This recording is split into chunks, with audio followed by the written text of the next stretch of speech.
Ang paghihiganti ay isa sa pinakamasamang gawain sa mundong ito. Pero ang paghihiganti pala ay meron ding malalalim na kwento.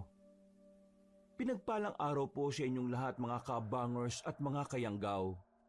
Ang ibabahagi kong kwento ngayong araw ay karanasan namin noong ako'y binata pa lang sa probinsya ng Capiz. Isang kwentong pilit ibinabaon sa limot ng mga sakim na tao. At ang kwentong ito ang nagpapatunay na ang taong hindi marunong makontento ay ang taong magdadala ng sarili niyang kapahamakan sa hinaharap. Ako po si Agwa. Kabanong, mga kabangers at mga kayanggaw, ito ang aking kwento.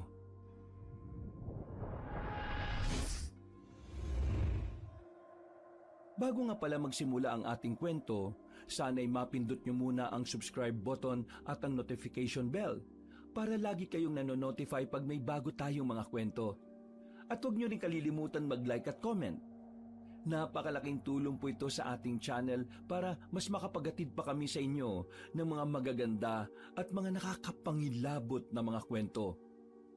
At ngayon, sa ating pagpapatuloy. Bilisan nyo nga ang pag-aayos dyan! Nabubwisit na ako sa kabagalan niya! Akala nyo ba hindi ko alam na binabagalan nyo talaga para humaba ang araw na nandito kayo sa babuyan ko? Mga hinayubak! Kaya hindi kayo naunlad kasi nandaraya kayo hanggang sa trabaho!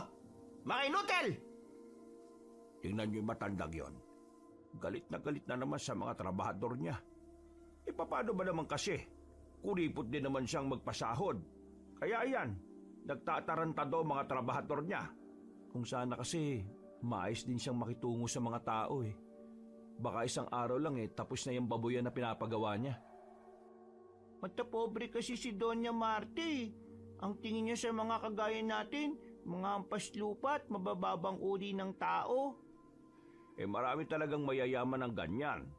Pero hindi naman lahat Meron pa rin namang mababait at talagang may malasakit sa kapwa. Malas nga lang ng lugar na to dahil si Doña Marta ang mayaman na narito. Hello, tutuloy pa ba tayo dyan? Tingnan mo kasi kaya aga-aga banas na naman. Baka naman tayo pa mapagbuntunan ng matandang yan.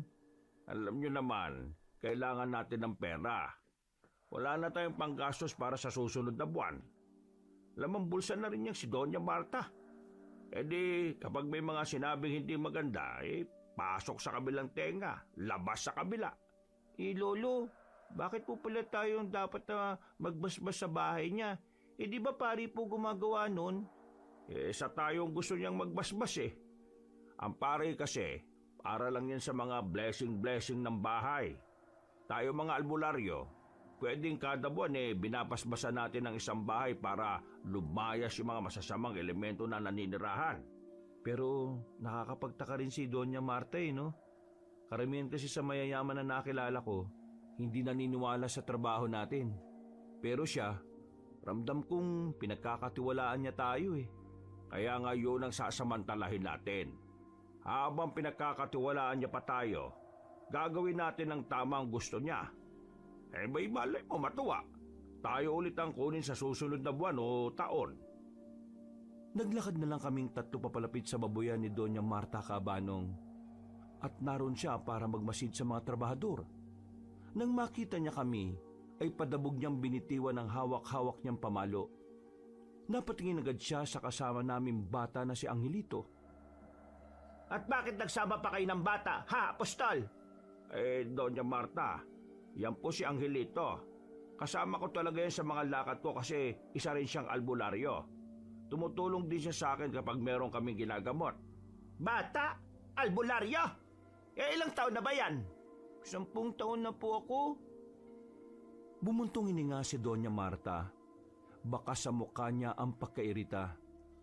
Akala namin ay hindi niya papayagang sumama si Angelito. Pero sa huli ay hindi pa rin siya umangal. Nauna siyang naglakad at sumunod naman kami sa kanya. Walking distance lang din naman ang distansya ng babuyan niya sa mismong mansyon niya. Bago kami nakapasok sa loob, Nadaanan na muna namin ang isang mahabang hallway na kung saan may mga gwardyang nagbabantay. Hindi ko maiwasang hindi mamangha. Yung kasi ang unang pagkakataon na nakapunta ako sa ganoong kalaking bahay. Lo, grabe. Ang laki pala talaga ng bahay ni Doña Marta. Kaya kapag nandun tayo sa atin, tanaw na tanaw eh. Huwag ka maingay. Ayaw ni Doña Marta na pinag-uusapan ng bahay niya. Ho? Bakit naman? Ay ba hindi ko rin alam. Hindi nagtagal ay nakarating na rin kami sa loob mismo ng mansyon. May mga paliwanag lang si Doña Marta sa amin. Marami siyang sinabi sa amin na bawal hawakan.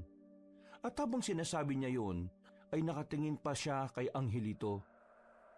Matapos ang sandaling usapan, sinimulan na rin namin ang pagbabasbas. Inilabas na namin ang libro kung saan naroon nakalagay lahat ng mga padasal.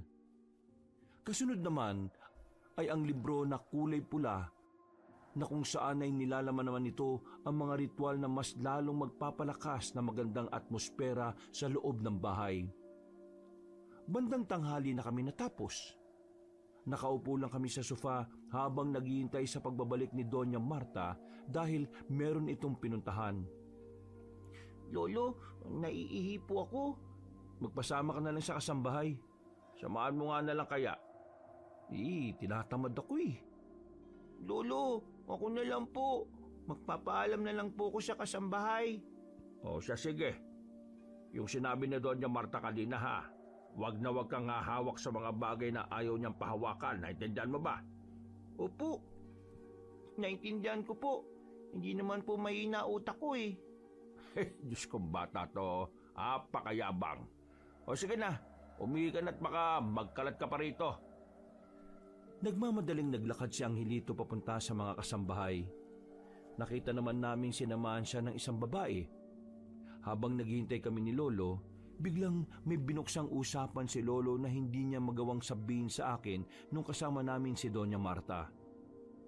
Agwa, meron akong nararamdamang kakaiba sa bansyon na ito na hindi ko lang matukoy kung ano. Anong ibig niyo sabihin, Lo? Parang may negatibong enerhiya akong nararamdaman eh. Kaya nga tayo nag-bless dito, di ba? Kasi may negatibong enerhiya. Yun ang tinutukoy ko. Yung negatibong enerhiya na tinaboy natin wala na. Pero yung nararamdaman ko hanggang ngayon, parang nakadikit na talaga siya sa bahay na ito. Para bang kasama siya ng kasaysayan ng tahanan na ito. Yun yung hindi natin kayang alisin. Pero nagtataka lang ako. Hindi ko siya matukoy kung ano Sa tagal ko sa pag-aalbularyo, isang pikit ko lang alam ko na kagad kung anong masamang elemento na namamahay sa isang tahanan. Pero dito, hindi ko alam Isa ba tong nilalang? Nilalang? Parang hindi. Basta, hindi ko maintindihan Kung makakabalik pa tayo rito sa susunod na buwan, baka doon ko malaman. Huwag niyong sabihin na pagtutuunan mo yun ng pansin. Hindi ako mapalagay Wala naman sigurong masama. Kasi malay mo, yung nararamdaman ko pala rito makakasama kay Doña Marta. Bakit hindi na lang natin itanong kay Doña Marta para malaman natin kaagad? Subukan natin kapag nakabalik na siya. Oh, ayan na pala siya. Tumayo kami at tumindig na maayos. Tumingin sa amin ng seryoso matandang babae. Mukhang good mood na siya noong mga oras na yon kaya nabawasan ang kaba ko. Doña Marta, natapos na po namin yung pagbabasbas sa bahay na ito. Ang gawin nyo na lang po ilawan nyo yung mga ibang parte ng bahay na madidilim. Mag-iwan din kayo palagi ng mga kandila sa altar. At yung mga gamit na hindi nagagamitin, kung ayos lang i-dispatcha na. Kasi ang mga masasamang elemento o mga negatibong enerhiya, dumidikit sila sa mga bagay na luma na o yung mga bagay na hindi na masyadong nagagalaw. Sa lahat-lahat, ayos na po ang bahay. Naalis na namin ang mabigat na atmosfera na bumabalot dito. Makakatulog na rin kayo ng mahimbing sa gabi. Ay mabuti naman kung ganon. Ang bayad ay ibibigay ko na rin sa inyo ngayon. Kukunin ko lang sa taas. Ay, Doña Marta, may itatanong lang po ko sa inyo kung ayos lang. Bakit? Ano ba yan? Gusto ko lang naman pong malaman kasi baka makatulong sa inyo ito, ha? Ito bang bahay ninyo, masaya po ba o malungkot ang naging kasaysayan nito? Hindi na muna sumagot si Doña Marta. Pero nakita namin ni Lolo na nagbago ang reaksyon ng mukha niya. Ang kaninang good mood ay parang biglang naging bad mood. Kaya bago pa makapagsalita ang Donya ay agad na binawi ni Lolo ang tanong niya. Ay, nako, hindi naman ninyo po kailangang sagutin ng... Wala kang karapatan na magtanong tungkol sa mga bagay na masyado ng pribado. Itoon nyo na lang ang atensyon nyo sa kung ano lang ang pwede nyong pakialaman. Ay, sige po, pasensya na po, Doña Marta. Hindi na nagsalita ang matandang yon. Naglakad na rin ito paakyat sa hagdanan. Napakamot na lang sa ulo si Lolo at nakatinginan na lang kaming dalawa. Ilang sandali pa'y nakabalik na rin si Doña Marta at inabot na rin sa amin ang sobre. Pero si Angelito ay wala pa rin sa tabi namin. Pupuntahan ko na sana siya pero dumating ang kasambahay. Ang sabi nito, nasagi daw ni Angelito ang flower vase na malapit sa banyo. Nang marinig yun ni Doña Marta, ay agad na nandisik ang mga mata nito. Saktong kararating lang ni Angelito. Anong ginawa mong bata ka? Di ba ang biling ko sa inyo ay wala kayong hahawakan na kahit na ano? Alam mo ba kung gano'n nakatagal ang vase na yan? Mas matanda at mas mahalaga pa yung kaysa saya. Bakit mo binasag? Hindi ko naman po hinawakan eh. Nadulas po kasi ako sa tapat ng banyo kasi hindi na punasan yung sahig. Napahawak lang naman po ako sa lamesa tapos umaga po yung vase. Kaya huwag ka na magdahilan. Tatanga-tanga ka kasi. Ay, teka lang. Hindi naman po yata tamang ganyan ang sinasabi nyo sa bata, Doña Marta. Pwede nyo naman siyang kausapin ng mahinahon, ah. Kausapin ng mahinahon? Alam mo ba kung gaano kahalaga ang vase na yan? Kapag pinagsama-sama ang mga buhay ninyong lahat na narito, kulang na kulang pang kapalitan. Lilinisin ko na lang po. Huwag na. Ako na lang ang maglilinis. Lumayas na kayo dito dahil naiirita ka. At ikaw, Minda, ha? Lahat ng kasambahay, sabihan mong lumabas. Mamaya na papasok kapag tapos na akong linisin ang kalat ng balahurang bata na ito. Ramdam kong naiinis na rin si Lolo sa mga sinasabi ng Donya. Kaya bago pa makapagsalita si Lolo ng hindi maganda, ay agad ko na rin siyang niyayang lumabas. Kumalma din naman si Lolo habang naglalakad kami pauwi. Habang si Angelito naman ay napapakamot na lang sa ulo. Lolo, Kuya, pasensya na po talaga. Hindi ko naman po talaga sinasadya eh. Hindi ko naman po kasalanan na hindi sila nagpapatuyo ng sahig kaya ako nadulas. Wala kang kasalanan na po. Mabuting at nakahawa ka sa lamesa ang sinasabi mo eh. Kung hindi, baka nabagok pa yung ulo mo sa sahig. Para sa amin, mas mahalaga ka kaysa sa flower vase na yun. Yung flower vase po, yung laman po niya, dugo. Ano? Dugo? Sigurado ka ba dyan sa sinasabi mo, ha? Opo, Lolo. Tingnan mo tong damit ko, oh. Nabayaran ng kaunti. Aba, oo nga, Lo. Dugo nga ito, ah. Siguro po, may tinatagong sikreto si Doña Marta. Kasi ayaw niyang ipalinis sa iba yun, eh. Ang tanong din dyan, anong klaseng dugo ang nakalagay sa vase na yon? Ang sabi po ng kasambay sa akin, matagal na raw po yung vase na yun doon. Hindi raw po pinapalitan ng laman kasi ayaw ipagalaw ng Donya yon. Ibig sabihin, yung dugong nakalagay dun matagal na rin. Paanong nangyari yun dapat natutuyo na yun kung taon na rin yung binibilang. Meron dugo na hindi natutuyo, mga apo. Dugo na hindi natutuyo? May dugo bang ganun ng mga tao, Lolo? Hindi naman tao ang ibig ko sabihin eh. Di alien? Alien ang pinagsasasabi mo. Puro ka talaga kalokohan na po. Ano nga yun, Lo? Nung binata pa lang ako, pinag-aaralan namin sa pag-aalbularyo ang iba't ibang uri ng dugo. Parte kasi yon sa sinasagawa naming pag-aalay sa mga elemento noon. Dapat, Alam mo mga uri ng dugo bago ka makapagsagawa ng isang pag-aalay. Doon ko natutunan na merong 2 uri ng dugo na hindi natutuyo kahit ilang taon pa lumipas. At ang una nito ay ang dugo ng tikbalang. Pinaniniwalaan ng dugo ng tikbalang ay hindi natutuyo basta-basta. Ang isang patak, tumatagal lang halos 1 buwan bago matuyo. Pero kapag pinagsama-sama mo ang dugo sa iisang lalagyan, hindi na sila natutuyo. Mahirap makapatay ng tikbalang kaya yung tungkol sa dugo niya, kakaunting albularyo pa lang ang nakakapagpatunay nun. Ang pangalawang dugo ay ang dugo ng aswang. Ito talaga, subok na. Marami na kasing nakapatay ng aswang kaya alam na mga albularyo na ang dugo ng aswang ay hindi natutuyo kahit na isala mo pa sa nagbabagang apoy. Ibig sabihin, malaki ang posibilidad na ang laman ng flower vase na yun dugo ng aswang? Malaki talaga ang tsansa na tama ang sinasabi mo.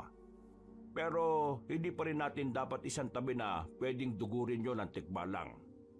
Ang pinakadapat nating isipin dito, para saan ang dugo na yon? Anong papel nun sa bahay ni Doña Marta? Isa lang po talaga ang ibig nitong sabihin. Meron po talagang tinatagong lihim ang Donya. Kailangan natin malaman yun, Lo. Hindi.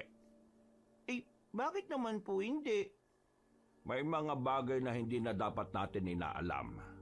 Lalo na kung una pa lang nakatadhana na itong manatiling lihim. Paano kung yung palang negatibong enerhiya na nararamdaman nyo, Lo? Hindi nakapagsalita si Lolo sa tanong ko. Nakita kong napaisip din siya sa tanong ko na yun. Hanggang sa makabalik na kami sa bahay. Kapansin-pansin pa rin ang pagiging tahimik niya. Lo, kanina ka pa parang malalim ang iniisip ah. Ayos ka lang ba? Kahit kailan talaga. Ang dali mong makabasa ng tao, no? Lo naman, halatang halata kasing hindi ka okay eh. Iniisip mo pa rin ba yung nangyari kanina? Iniisip ko lang yung tungkol sa dugo. Pakiramdam mo ba dugo ng aswang yon? Oo Pero hindi ko maintindihan. Anong meron sa dugo ng aswang? At matagal nang walang aswang dito sa Capiz. Paano siya nakakuha ng ganon? Paano kung yung dugo na yun galing pa sa panahon kung saan may mga aswang na nandito sa atin? Hindi ba nga hindi naman natutuyo yun? Pwede rin. Tingin ko, para matahimik yung kalooban mo, kailangan nating malaman kung para saan yung dugo. Tama si Angelito May tinatago ang Donya. Sa totoo lang, gusto ko rin namang tuklasin ang tungkol doon. Pero ang dami pa nating lalakarin. Marami tayong kliyente ngayong buwan Masasayang ang oras natin doon wala naman tayong kikitain sa kung ano man ang lihim niya. Basta kapag nagbago ang isip nyo, magsabi lang kayo sa amin ni Angelito Teka nga, nasaan nga ba yung batang yun at bakit wala na naman dito? Nagpunta sa mga kaibigan niya. Niya ako na muna maglaro para naman maranasan niya yung pagiging bata. Ay nako, yung pinsang mong yan, masyadong advance ang utak niyan. Hindi naman natin siya pinilit na maging kagaya natin, hindi ba? Pero tadhana na siguro talaga ang nagtulak sa kanya para maging albularyo din. Ano ba yung balita sa mga magulang ni Angelito? Si Raulo tsuhin mo Naalaman kasi niya na tayo nang nag-aalaga kay Angelito. Kaya yun, wala nang balak umuwi ng Pilipinas. Ang mama naman niya, dadalawin si Angelito sa susunod na taon. Pero wala namang paramdam ngayon. Ay nako, ewan ko ba? Naawa nga ako sa batang yun Dapat kasi iba na lang ang naging magulang niya.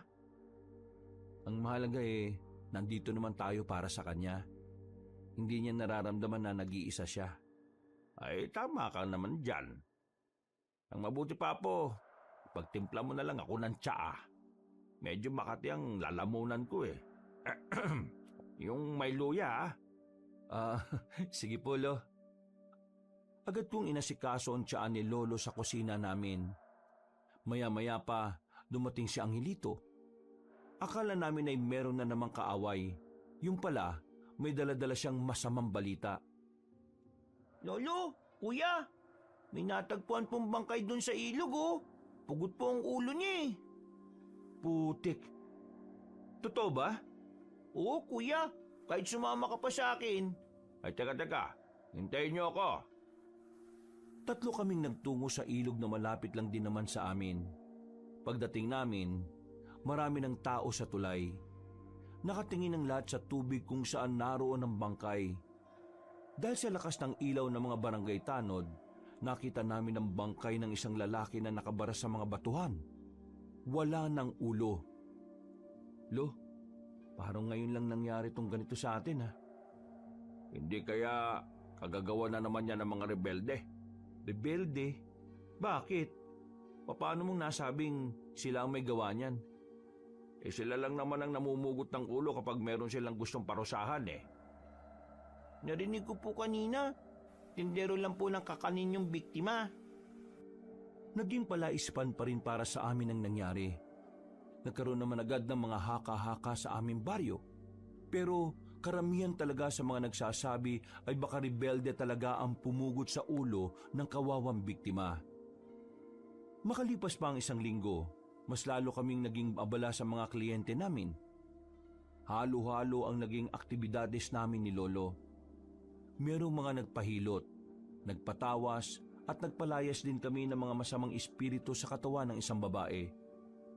Sa dami ng nagawa namin sa mga nagdaang araw, nagkaroon na rin kami ng pondo para sa panggastos namin. Kahit na papaano, hindi na kami nababahala sa mga susunod na buwan. Isang hapon, habang abala akong naglalaga ng halamang gamot na daladala ng lolo namin, biglang may dumating na magandang babae. Akala ko nung una ay nagkakamali lang siya ng bahay na pinuntahan, pero binanggit niya ang pangalan ng lolo namin. Magandang hapon. Narito po ba si mga apostol? Bakit po? Ano pong kailangan niyo sa lolo ko? Kung narito siya, pwede ba makausap ko siya? Angelito, tawagin mo nga si lolo sa loob. Ate, ang ganda niyo naman po. Uy, bilisan mo na. Tinawag naman agad ni Angelito ang lolo namin. Wala pang isang minuto ay lumabas na kagad si lolo at nanlaki pa mga mata nito nang makilala ang nasa labas. Umarko naman ang ngiti ng babae. Oh, senyorita, ano pong ginagawa niyo dito? Napadalaw po kayo. Kilala niyo po pala siya, lo? Apo ni Doña Marta yan. Nung bata pa yan, yung mga magulang niya ako palagi ang tinatawag kapag nakakasakit yan. Kaso nung edad 12 na yata yan umalis na sila rito sa Capiz. Nakakatuwa naman po, naalala niyo pa pala yung mga bagay na yon. Sino bang makakalimot? Ang babait kasi ng mga magulang mo. Ay, siya nga pala. May kailangan ka ba? Yun nga po, kaya po ako naparito dahil may sakit po si Lola.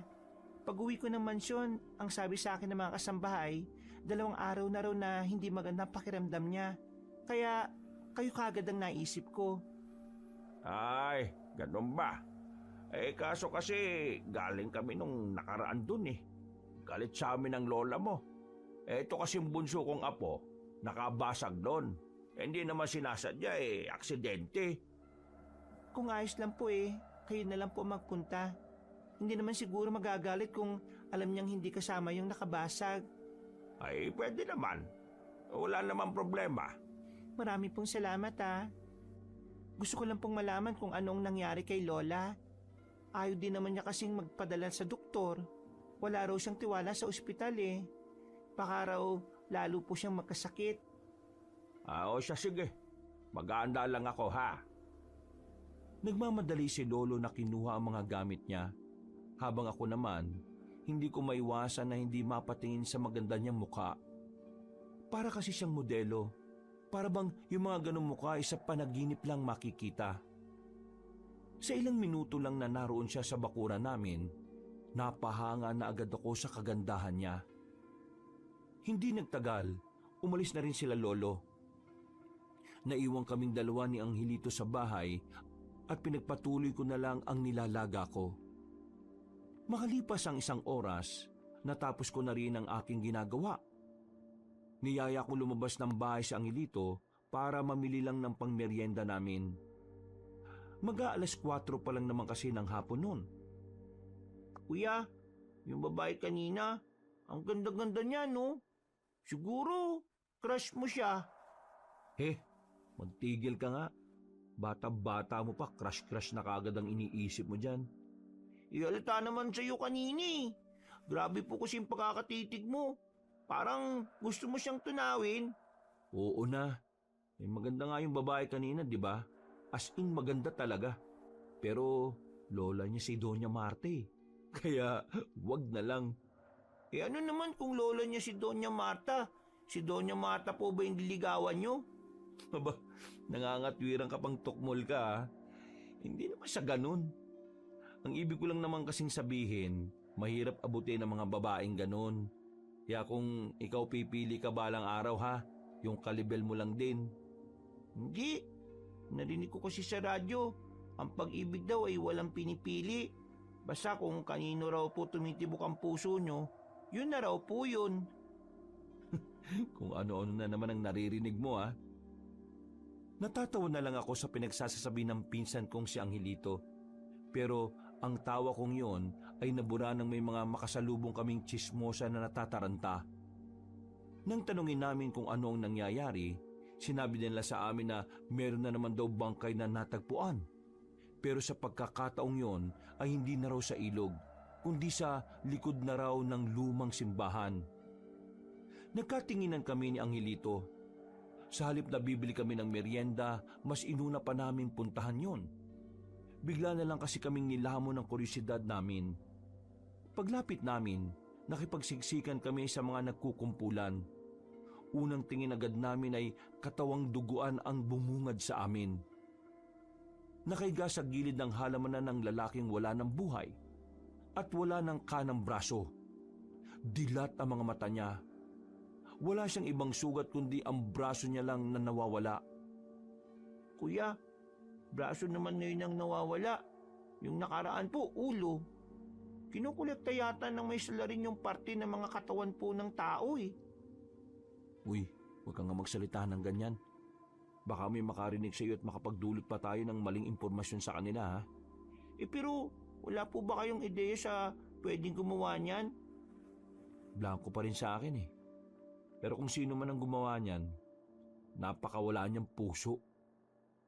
Hindi ko na kinayang tingnan ng bangkay kaya hinila ko na si Angelito para umalis. Nawala na rin kami ng ganang kumain nun. Pagdating namin sa bahay, inabutan namin si Lolo na kararating lang din. Kinuwento namin sa kanya agad ang nangyari. Kagaya ng inaasahan ko, ikinagulat na naman niya ang balitang dala-dala namin. Maging siya ay napapaisip na rin kung sino nga ba ang salarin. Una, ulo nawawala. Ngayon, kanang braso naman. Ano kaya naisip ng gumawa nun at bakit ganun niya pinapatay ang mga biktima? Wala namang makapagsabi Lo eh.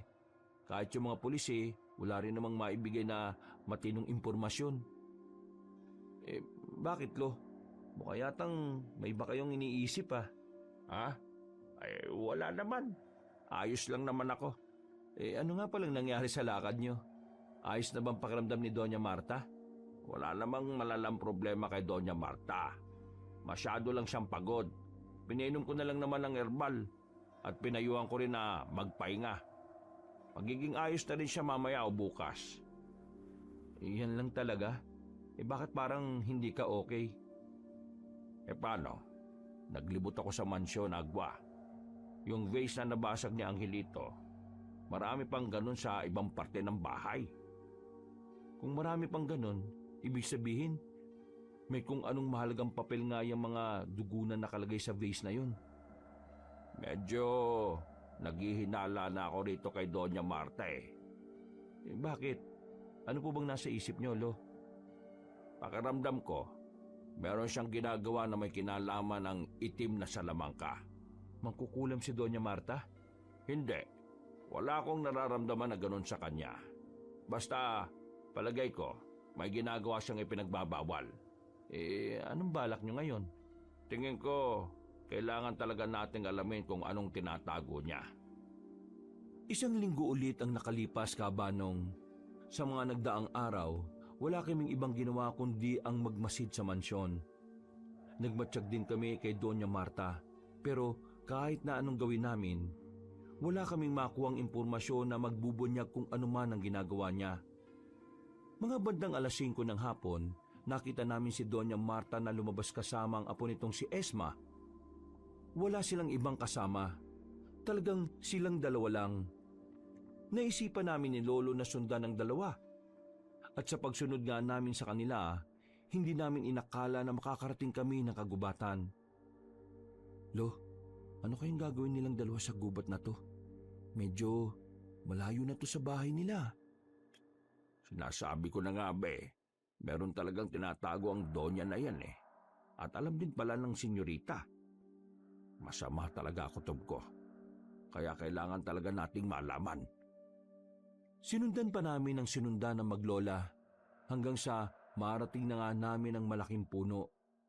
Malapad ang katawan nito at noong mga sandaling yon, nakita namin silang dalawa na pumunta sa likuran ng puno. Nang sundan namin sila roon, nagtaka kami dahil bigla silang nawala. Pagtapak namin, narinig namin ang kakaibang kalabog sa paanan namin. Dito na namin natuklasan ang sikretong daan pababa. Meron silang underground. Nagkatinginan kami ni Lolo. Sabay na tumango bilang pagsang-ayon na pasukin ang lagusan na yon. Pero hindi pa man namin nabubuksan ang pintuan nang biglang makarinig naman kami ng malakas na sigaw. Dinig na dinig namin yon. Kaya nasisiguro namin na hindi yon na nasa malapit lang ang sumisigaw. Parang humingi ng tulong yun . Unahin na muna natin yon. Mababalikan naman natin to. Nagmamadali na kaming pinuntahan ang kinaroroonan ng sumigaw. Nang maabutan namin ang lalaking biktima ay naghihingalo na siya. Wala na ang kaliwang braso niya. Sinusubukan ng lalaki na makapagsalita pero ilang segundo lang, bigla na lang siyang nangisay hanggang sa tuluyan na itong malagutan ng hininga. Nandito lang gumawa niyan. Tara, hanapin natin. Sinuyod namin ang kagubatan. Meron kaming nakitang bakas na mga patak ng dugo. Sinubukan naming sundan ang direksyon noon pero natigil ang mga bakas sa kalagitnaan ng sagingan. Pero hindi pa rin kami tumigil. Nagiwalay na kami ng landas ng lolo ko. Pero wala na kaming nakitang salarin. Inabot na nga kami ng dilim sa gubat. Ang bilis na wala ng salarin, Lo. Hindi yata tao yung gumawa nun sa lalaki. Oo, yun rin ang hinala ko, hindi tao. At merong pattern kung paano siya pumatay. Anong ibig niyo sabihin, Lo? May ideya ka na ba? Isang tao lang makakakumpirma ng mga naisip ko. Si Dodong. Nilisan namin ang kagubatan. Hindi na namin nabalikan pa ang bangkay. Hinayaan na lang namin na iba ang makatuklas kaysa kami pa ang mapagbintangan. Yung lagusan naman na pinasukan ng maglola, isinantabi na lang muna namin.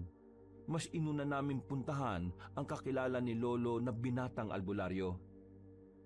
Alas 10 na ng gabi na makarating kami sa kabilang baryo. Sa bakuran pa lang ay nakita na kami ng lalaking yun. Hindi ko siya kilala. Ni minsan ay hindi nagtagpo ang landas namin.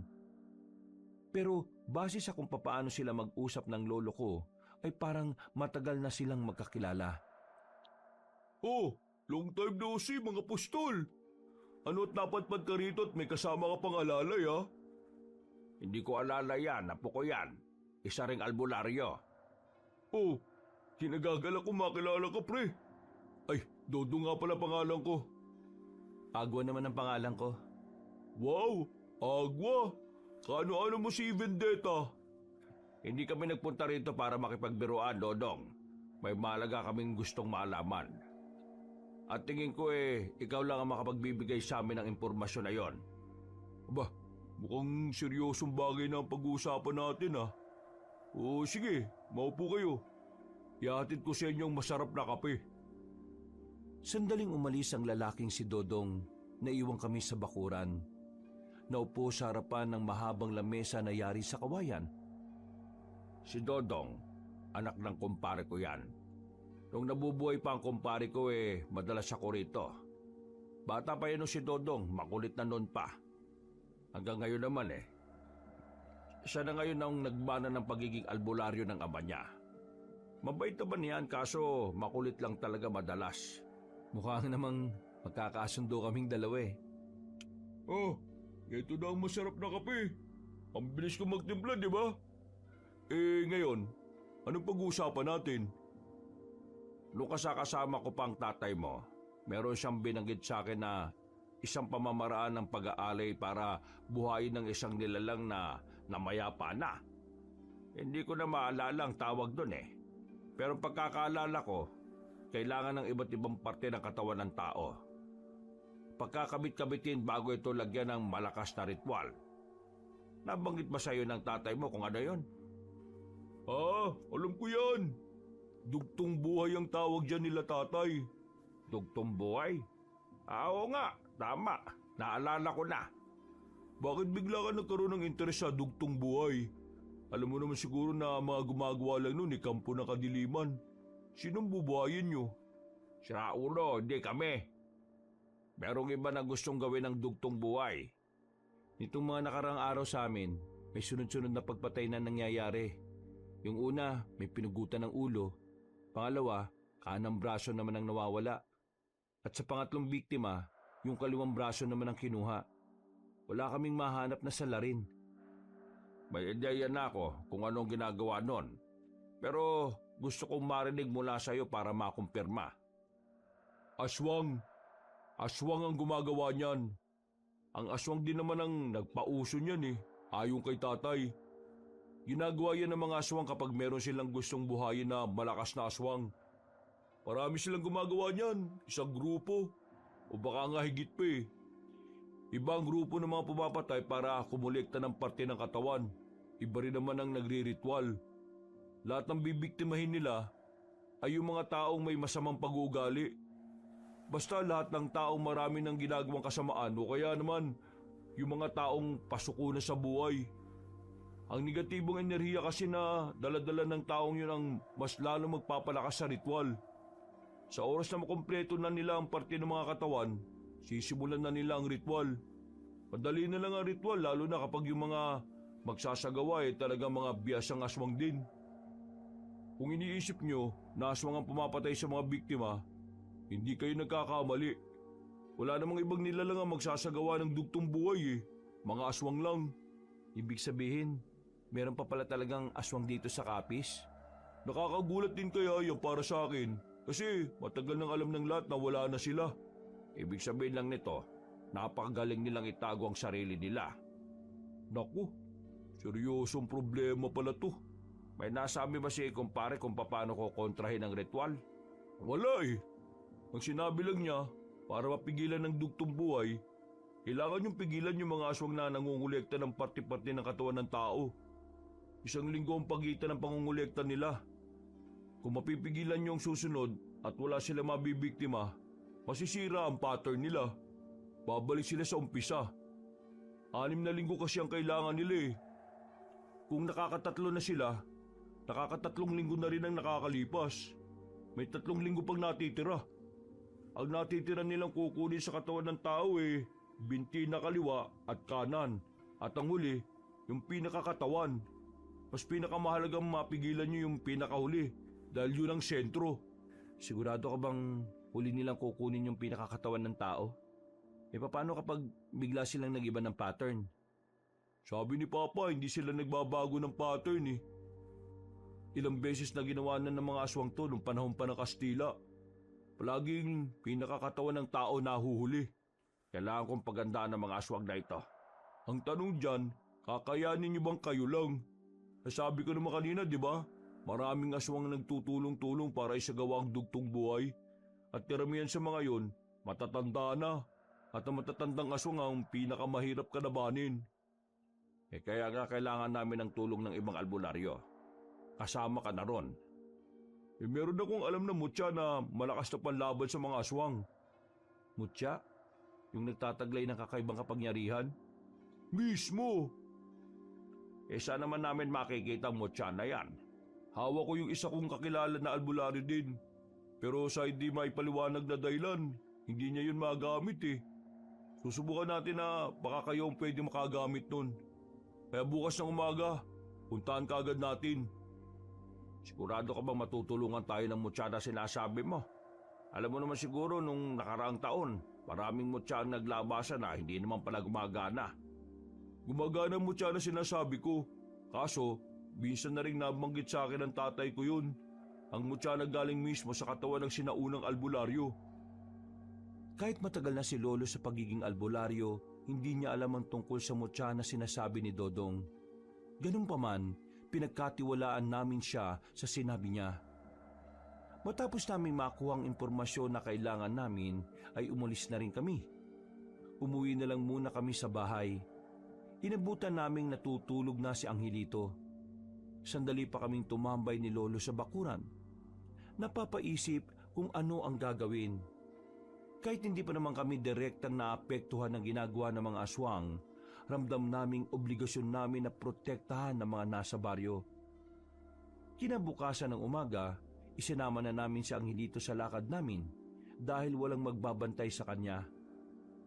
Pinuntahan namin si Dodong at pagkatapos ay sabay-sabay kaming lumarga gamit ang kanyang tricycle. Hindi naman kalayuan ang binyahe namin kaya 8:00 pa lang ng umaga ay narating na rin ng bahay ng sinasabi ni Dodong na kakilala niya. Rogelio! Long time no see ah! Anong ginagawa mo rito? Yan talaga bungad mo? Wala bang good morning man lang? Anong good morning eh?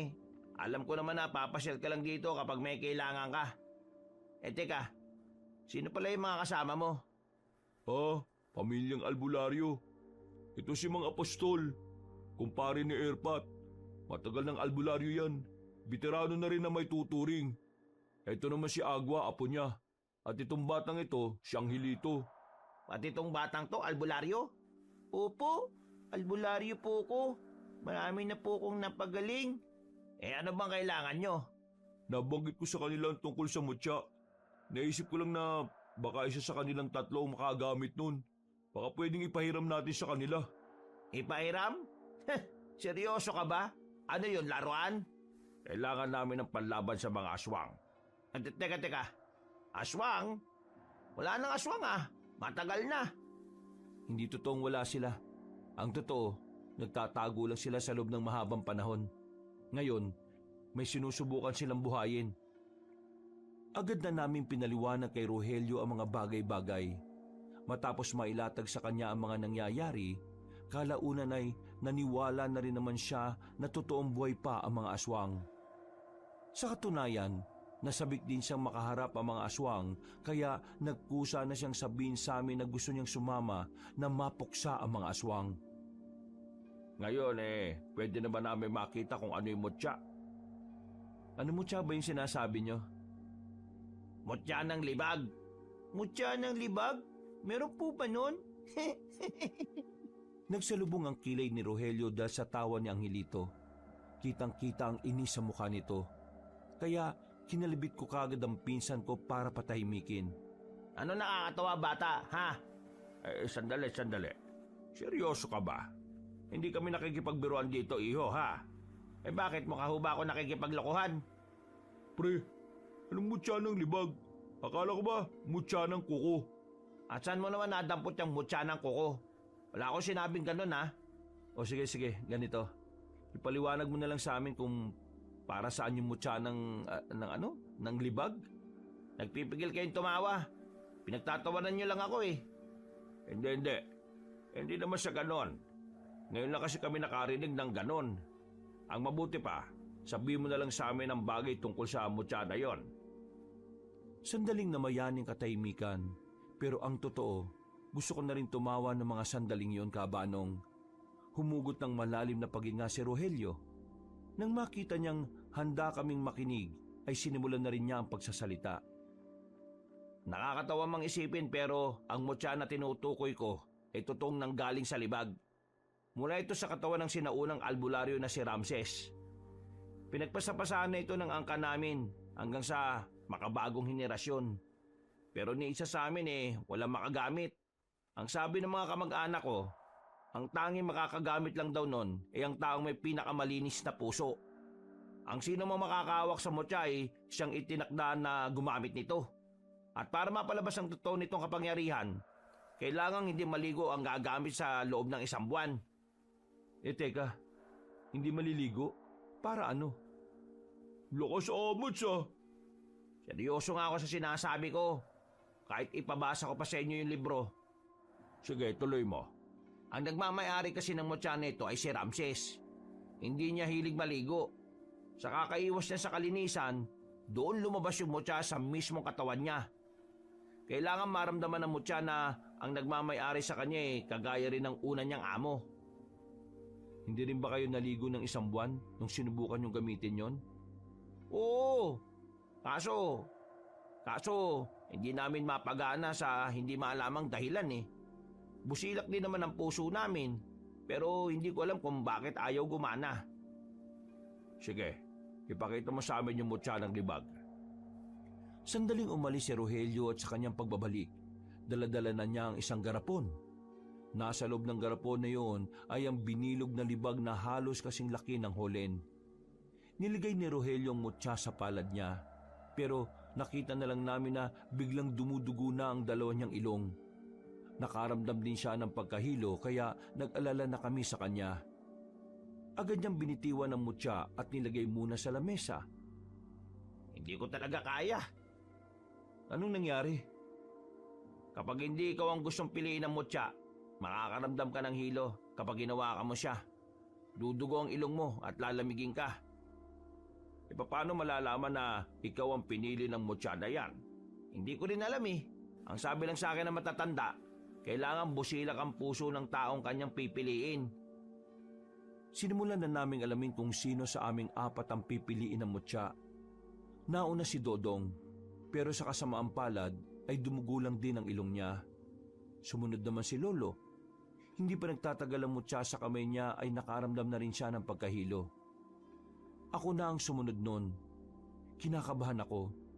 Hindi dahil ayaw kong maranasan din ni Angelito ang pagkahilo, kundi dahil baka mamaya ay wala na sa aming 3 ang magmamay-ari sa kanya.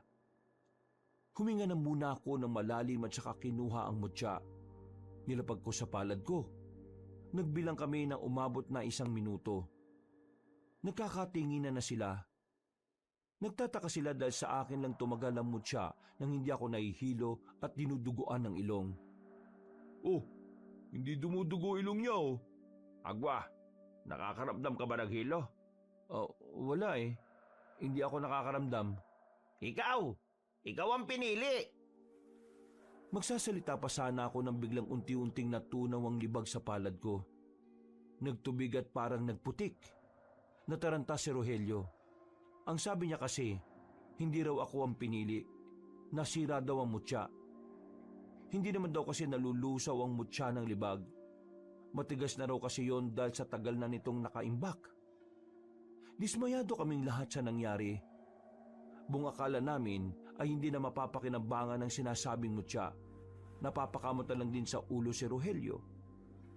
Wala ka bang ibang ginawa kaya nalusaw yung mutya ng libag? Wala. Nakita mo naman di ba? Hawak-hawak ko lang siya sa palad ko. Hindi kaya wala naman talagang kapangyarihan ng libag na yun? Ibig ko sabihin, meron naman pero hindi naman malakas. Kasi kung malakas yun, hindi naman yung matutunaw ng basta-basta eh. Baka kailangan na lang po nating tanggapin na lalabanan po natin ng mga asong na walang inaasahang mutya. Kung wala tayong magagawa sa mutya, ihanda na natin ang sarili natin sa pakikipaglaban. Tama si Lolo. Lalo na ngayon. Malapit na nilang mabuo ang katawan. Kailangan nating mapigilan yon. Hindi pa rin ako makapaniwala na ang mutya na ilang dekada na naming iningatan ay nalusaw na lang ng ganon.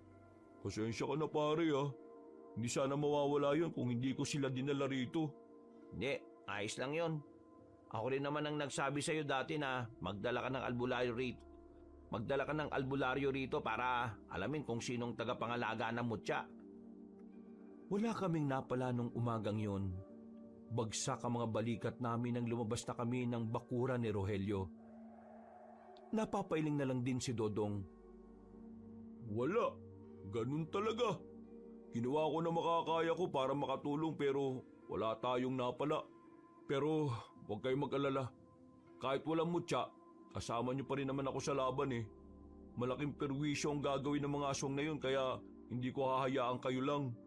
Maraming salamat ha. Kontakin na lang kita ulit para sa mga bagay-bagay. Sumakay na rin kami sa tricycle. Inihatid kami ni Dodong sa mismong baryo namin. Nang makauwi na kami, ay para kaming lantang gulay. Nanghihina kami sa nangyari. Akala kasi namin ay makakagamit na kami ng isang mutya na talaga namang magiging panlaban sa mga aswang. Lo, nasira ko ba talaga yung mutya? Hindi natin alam. Pero kung sakali mang ikaw ang dahilan kung bakit yun nasira, wala ka namang kasalanan doon. Sumusubok lang naman tayo eh. Ay, siya nga pala Lo. Kailangan natin puntahan yung lagusan na pinasukan nila Doña Marta. Bukas. Subukan natin balikan bukas. Hindi ako makatulog ng mga sandaling yon, Kabanong. Kaya ang ginawa ko, ininom ko ang natitirang alak ni Lolo. Kinabukasan, tanghali na akong nagising. Nagluluto na si Lolo sa bakuran, habang si Angelito naman ay naghuhugas na ng mga pinggan. Paglabas ko, saktong dumating si Esma, ang apo ni Doña Marta. Ay, Senyorita Esma, napadalaw ka ulit. Bakit? May sakit na naman ba ang Donya? Wala namang problema. Nandito lang ako para ihatid itong pasasalamat niya sa inyo, mga prutas. Ay nako, nag-abala pa kayo. Pero maraming salamat ha. Malaking tulong to para sa mga kagaya kong tumatanda na. Sige po, aalis na po ako. Ay maupo ka muna at magpahinga. Kabilang baryo pa ang bahay ninyo kaya alam kong napagod ka sa paglalakad. Hindi na po. Meron pa po kasi akong pupuntahan bukas eh. Hindi na kinulit pa ni Lolo si Esma, pero malakas ang kutob namin na ang tinutukoy nitong pupuntahan ay walang iba kundi ang underground sa kagubatan. Nagkatinginan kami ni Lolo. Nagkakaintindihan agad kami kahit sinyasan lang. Mabilis na lumipas sa mga oras. Sumapit na rin ang kinagabihan. Iniwan na muna namin si Angelito sa kapitbahay namin, habang kami naman ay tinungo ang kagubatan para balikan ang nakita naming lagusan. Lo, tama pa ba itong dinaraanan natin? Bakit parang mas malayo ito kaysa nung una? Mukha lang malayo kasi wala tayong sinusundan. Pareho lang yan. Bilisan mo na lang ang lakad mo para makarating tayo kaagad. Kailangang wala sila ron kapag nakarating na tayo. Malalaking hakbang na ang ginawa namin ni Lolo para marating ang patutunguhan namin. Hindi nagtagal, natanaw na rin namin ang malapad at malaking puno.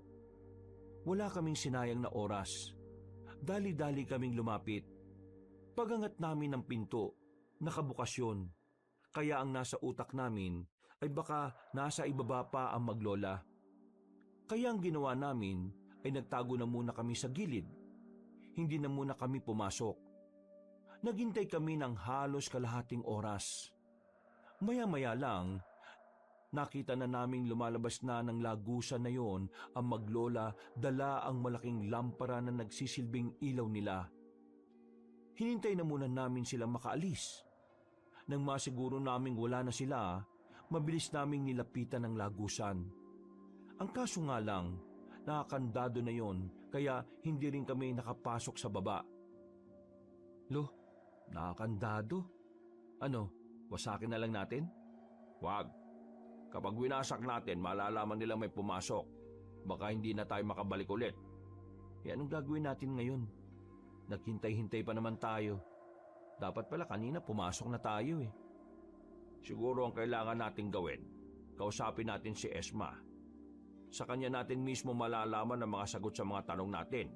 Kayong dalawa! Nagulat kami nang marinig namin ang tinig ni Doña Marta. Nasa likuran na namin sila. Hindi pa pala sila nakakaalis. Pinatay lang pala nila ang lampara kaya hindi na namin sila nakita. Nang buksan ulit ni Esma ang lampara, nakita naming masama ng tingin sa amin ng Donya. Tama nga ang hinala ko. Kayo yung sumusunod sa amin nung nakaraang gabi. Ano kailangan nyo? Bakit kayo nandito? Kayo ang dapat naming tanungin ng ganyan. Bakit kayo narito at anong ginagawa nyo sa ilalim ng lagusan na yan? Wala ka nang pakialam doon. Sagutin mo ang tanong ko. May kinalaman ba ito sa mga aswang? Nanlaki ang mga mata ni Doña Marta nang marinig ang sinabi ni Lolo. Hindi yata nito inaasahan na may ideya na rin kami sa tinatago nila. Biglang hindi na makatingin si Doña Marta. Balak pa nilang ibahin ang usapan pero hindi to tinantanan ng lolo ko. Yung mga dugo sa mga flower base sa bahay ninyo, alam kong dugo yun ng mga aswang. Dalang dugo ng mga aswang ay hindi natutuyo. Ngayon, paano nyo itatanggi na wala itong kinalaman sa mga aswang? Hindi ko alam ang mga pinagsasasabi mo. Kung ayaw mong ipakulong ko kayo, ay lubayan nyo na kami. Kung ano man ang ginagawa namin, wala na kayong pakialam. Nandito pa ang mga aswang, Doña Marta. Hindi sila namatay kahit kailanman.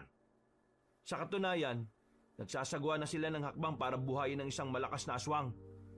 Imposible ang sinasabi ninyo. Hindi sila makakagawa ng kahit na anong hakbang. E di namin mo na rin ng totoong may kinalaman itong ginagawa nyo sa mga aswang. Natamimi si Doña Marta. Wala na siyang lusot ng mga sandaling yon. Napabuntong hininga na lang siya. Sinimantala na namin ang pagkakataon para makakuha ng impormasyon sa kanila. Kutob kasi namin na ang malalaman namin mula sa kanila ay makakatulong sa mga ginagawa namin. Mukhang kailangan na rin nilang malaman. Hindi na tayo makakalusot. Pinubukas ulit ni Doña Marta ang lagusan. Isinama niya kaming bumaba roon para pag-usapan kung ano man ang nalalaman nila. Nang nasa loob na kami, isa-isa nilang sinindihan ng mga malalaking sulo. Nakakamangha dahil yun ang unang beses na nakapasok ako sa isang underground. Para siyang kuweba sa ilalim na may malawak din na espasyo. Para saan ka namin ay sagradong lugar na ito? Kung ano man ang malalaman nyo ngayon, makakaasa ba kung hindi ito makakarating sa iba? Iingatan namin ang sikreto nyo kung yun ang gusto mo, Doña Marta. Mabuti nang nakakaintindihan tayo. Ano bang eksaktong ginagawa ng mga nagpupunta rito? Noong araw, halos lahat ng babae sa angkan namin ay miyembro ng samahan ng mga babaylan. Sa mismong lugar nito sinasagawa ang pagriritual para sa iba't ibang layunin. Kagaya na lang ng pakikipag-usap sa mga nilalang sa kabilang mundo. Sa pagpapalakas din ng espiritual na aspeto ng mga tao sa partikular na layon. Malaki ang naging papel ng mga babaylan noong araw, lalo na sa kalikasan.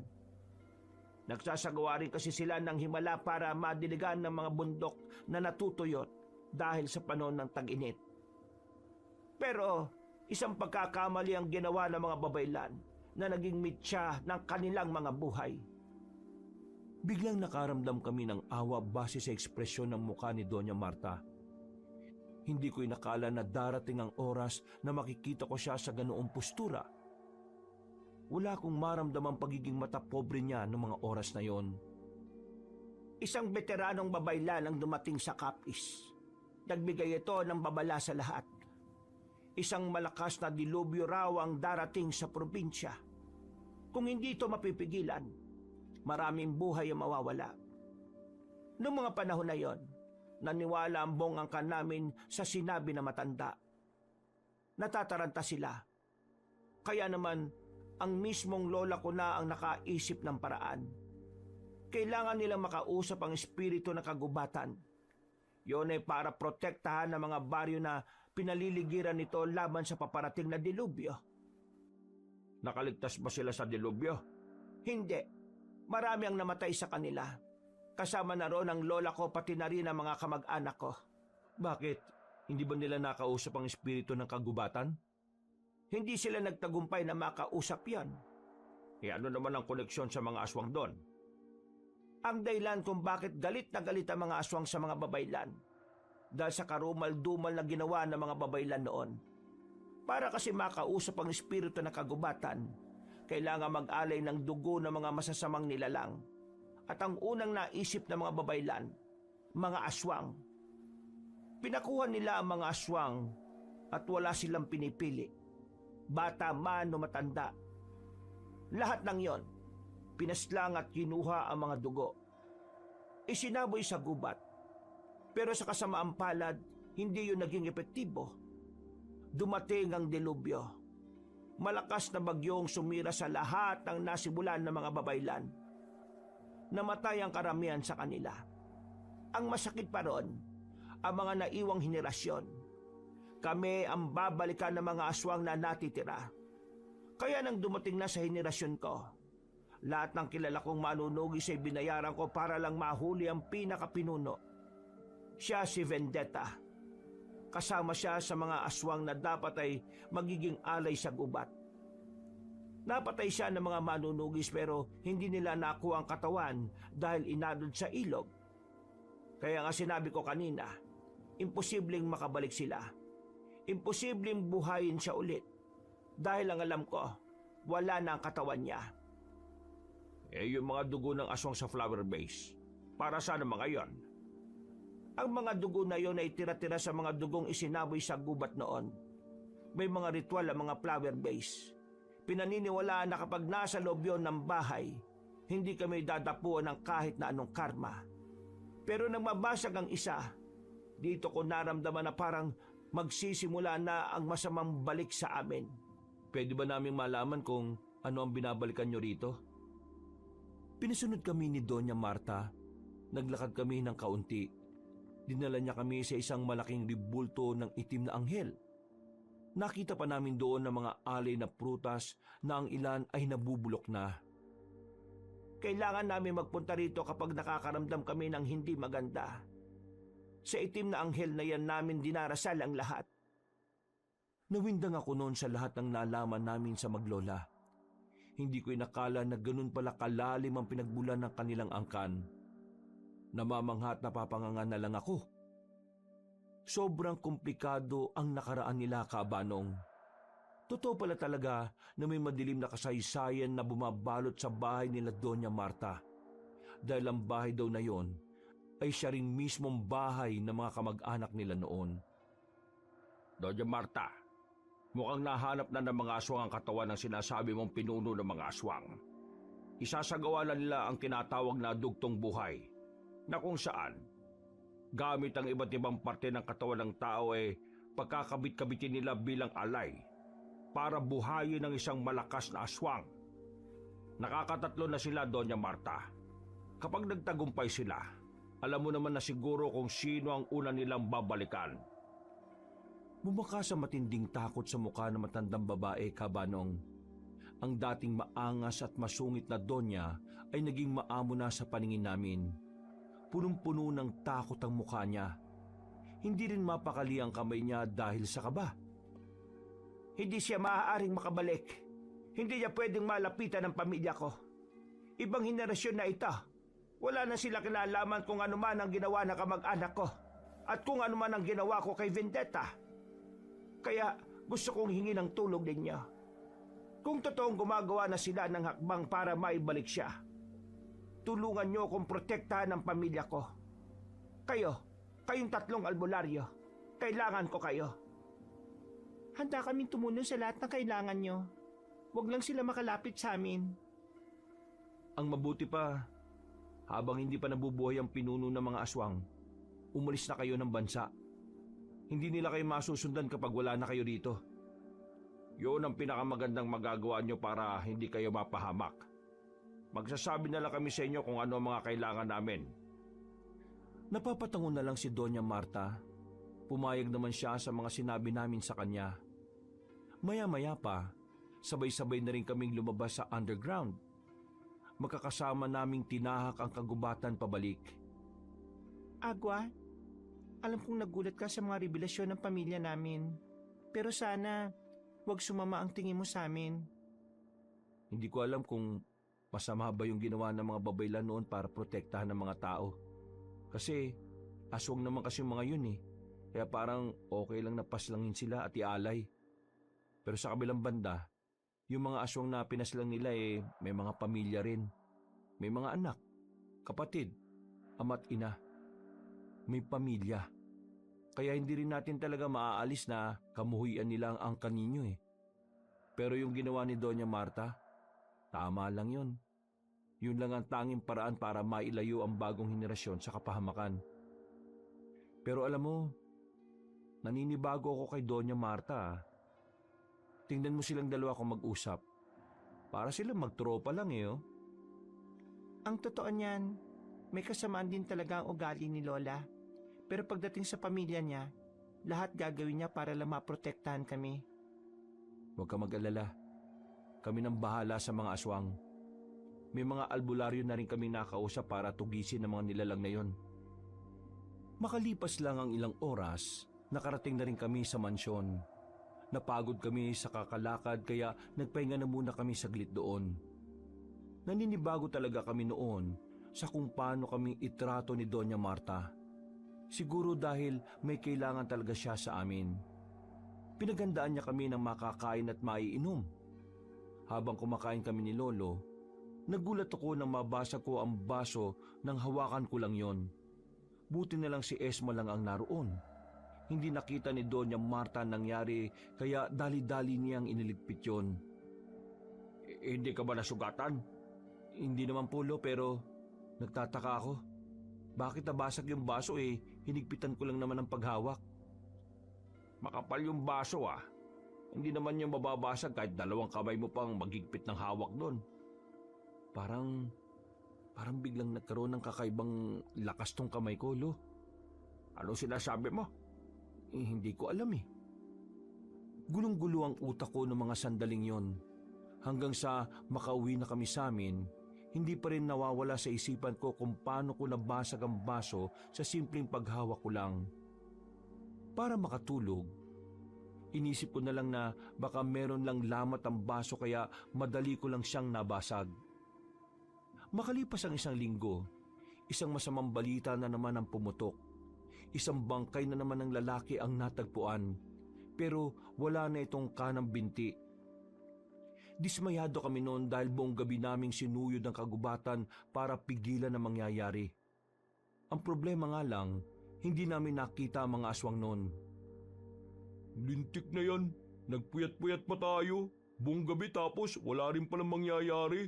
Nakalusot pa yung mga hinayupak na aswang na yan. Ay nabiktima pa. Ang bira oh. 2 biktima na lang ang kailangan nila tapos pagkatapos nun happy-happy na sila. Kalma, walang magagawa yung inis mo. Ang mabuti pa, aralin natin ng maigi kung paano natin sila mahahanap. Paano naman kasi natin matitsyempoan ng mga aswang? Hindi lang naman sila rito kukuha ng tao para biktimahin. Malaki ang kapis. Naglilibot tayo pero dito-dito lang sa atin. Bakit sila lalayo kung pwede naman sa malapit? Malapit? Nasa malapit lang ang mga aswang. Kung nasa malayo sila, bakit dito nila pinipiling kumuha ng mga pang-alay? Mismo! Galing mo mga apostol. Kailangan natin ng tulong ng ibang manunugis. Kailangan nating magparonda ng maraming tao. Paghandaan natin ang susunod nilang biktima. Meron pa tayong 1 linggo. Dahil sa paggabigo naming mahuli ang mga aswang, naging mas sistematiko na ang mga galaw namin. Kinausap na namin ang lahat ng mga albularyo sa Capiz. Nagsagawa kami ng malawakang pagpupulong. Inaprubahan din naman ng mga yon ang mga planong naisip namin kontra aswang. At 1 linggo na naman nga ang nakalipas, nakahanda na ang lahat. Bawat sulok ng Capiz ay meron ng mga nagbabantay. Ito'y para masiguro na hindi na maitutuloy ng mga aswang ang pambibiktima nila. 1 buong gabi na naman kaming naghintay. Pero sa baryo namin at sa kabila, walang nagpakitang aswang. Sumapit ang kinaumagahan. Walang pumutok na balita. Ang mga kontak naman namin sa ibang parte ng Capiz ay hindi rin nakaharap ng mga aswang. Isa lang ang ibig sabihin nito. Nasira na natin yung pattern nila. Hindi sila nakahanap ng bagong alay para maituloy ang binabalak nila. Ibig ba nitong sabihin, nagtagumpay tayong pigilan sila?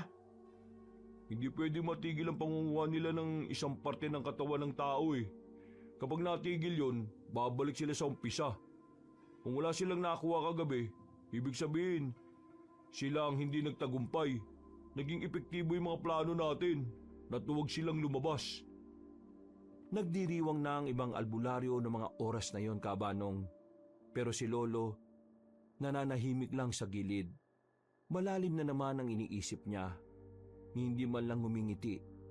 Parang ang laki-laki ng problema. Kaya habang nakakasiyahan na ang mga albularyo sa kuta, nilapitan ko sa isang tabi ang lolo ko Lo, kanina pa kita napapansin na ganyan ah. Masama ang kutob ko rito, apo. Iniisip mo ba na alam ng mga aswang ang mga binabalak natin kaya hindi sila nagparamdam? Oo. Eksakto. Pareho tayo ng naiisip. Ano kung hindi sa wala silang pakialam kung masira ang pattern na sinasabi ni Dodong? Paano kung hindi naman pala yun ang sinusunod nila? Anong plano natin ngayon? Sa ngayon, wala tayong ibang magagawa kundi ang maghintay. Lumipas na naman ang 1 linggo pero wala pa rin talagang aswang na nagparamdam sa baryo namin. Kahit sa ibang parte ng Capiz. Wala kami natanggap na ulat tungkol sa mga nilalang na yun. Gusto ko na sanang mapanatag pero sa tuwing makikita ko si Lolo na hindi mapakali, kinakabahan din ako. Ako na magsisibak niyan, Angelito. Sinabi naman kasing hindi mo yung gawain eh, pinakikialaman mo pa. Kuya Agua, meron po akong tanong. Oh, ano itatanong mo? Yung mga aswang po ba, dito lang po ba sa Capiz pwedeng pumunta? Hindi po sila lumalabas sa Capiz? Siyempre pwede. Bakit mo naman naitanong? Wala lang. Naitanong ko lang po. Baka po kasi nag-aasik din sila ng lagim sa ibang probinsya. Tama. Tama po, ano? Naintindihan ko na kung bakit hindi nagpaparamdam ang mga aswang sa Capiz. Yung 2 kulang na biktima, sa ibang probinsya nila kinuha. Naku, oo nga kuya. Nautakan tayo. Dahil napagtanto ko yon, agad ako nagpatawag ng pagpupulong sa mga albularyo. Marami-rami naman ang nagpunta, kaya hindi na ako nagsayang ng oras para sabihin sa kanila ang naisip ko. Sang-ayon naman sa akin si Lolo, pero merong iba na hindi namin kilala ang hindi kumbinsido. Sinasabi mo na sa ibang probinsya nila kinuha yung huling 2 na kukumpleto sa alay. Paano naman tayo makakasiguro na tama nga yung iniisip mo? Sa pagkakaalam ko, ang mga aswang narito lang sa Capiz. At dahil ito ang lupang sinilangan nila, taga dito rin ang mga dapat nilang iaalay. Bakit? May nakakaalam ba kung taga saan talaga siya? Wala, di ba? Paano kung hindi naman talaga taga Capiz ang mga aswang na yun? Paano kung hindi naman talaga problema kung nasaan sila kukuha ng alay? Di tama ako. Tingnan din natin ang sinasabi ni Agua. Hindi ito imposible. Kilala naman natin ang mga aswang. Hindi sila basta-basta na lang mananahimik lalo na kung nasa kalagitnaan na sila ng mga plano nila. Ang pananahimik nila ay hindi dapat binabaliwala. Kung sakali mo sa ibang lugar nila kinuha yung natitirang alay, sa mga sandaling ito, sinisimulan na nilang buhayin si Vendetta. Kilala mo pinuno nila? Alam ko lang ang pangalan. Ilang beses ko siyang nabasa sa libro ng tatay ko eh. Kailangan na nating kumilos. Anong plano? Kailangan nating hanapin ang lungga nila. Hindi natin pwedeng sayangin ang mga oras na meron tayo. Teka, sandali. Bakit? May naisip ka bang paraan? Di ba nabanggit niyo yung tungkol sa Donya? Total, siya naman ang gagantihan ng mga aswang. Bakit hindi natin siya gamitin para palabasin ang mga yon? Para nasisira na ba ulo mo? Ilalagay mo pa sa panganib yung buhay na matanda? Siya naman ang punot dulo ng lahat ng to, di ba? Hindi mo naintindihan eh. Mangyayari lang ang pagganti nila kapag buhay na ang pinuno nila. Di sinasabi mo ngayon na hintayin nating mabuhay si Vendetta at hintayin ding puntahan si Doña Marta saka tayo gagawa ng paraan? Aroy! Barado! Mag-isip ka nga. Hindi dapat ganyan mag-isip ang isang albularyo na matagal na sa serbisyo. Iniinsulto mo ba ako? Oo, tama na yan. Wala naman tayo mapapala kung mag-aaway-aaway pa kayo eh. Ang maganda na lang nating gawin, ipagandaan ang pagpapakita ng mga aswang. Dahil kung totoong nabuhay na nila si Vendetta, hindi malabong simulan na rin nila ang kasamaan nila. Bukod sa angkan ng Donya, alam niyo naman kung sino ang pinakauna nilang prioridad, di ba? Tayo mga albularyo yun. Papatayin din nila tayo dahil alam nilang malaking banta ang mga kagaya natin sa mga binabalak nila. May punto si Dodong. Sa halip na nagtatalo tayo rito, bakit hindi na lang natin pagandaan ang lahat ng mga pwedeng mangyari? Naging kalmado naman ako nung mga sandaling yon, Kabanong. Hindi pa rin maalis-alis sa akin na mainis sa inasal ni Rogelio. Nagkaroon naman ng mga bagong plano sa pagpupulong namin.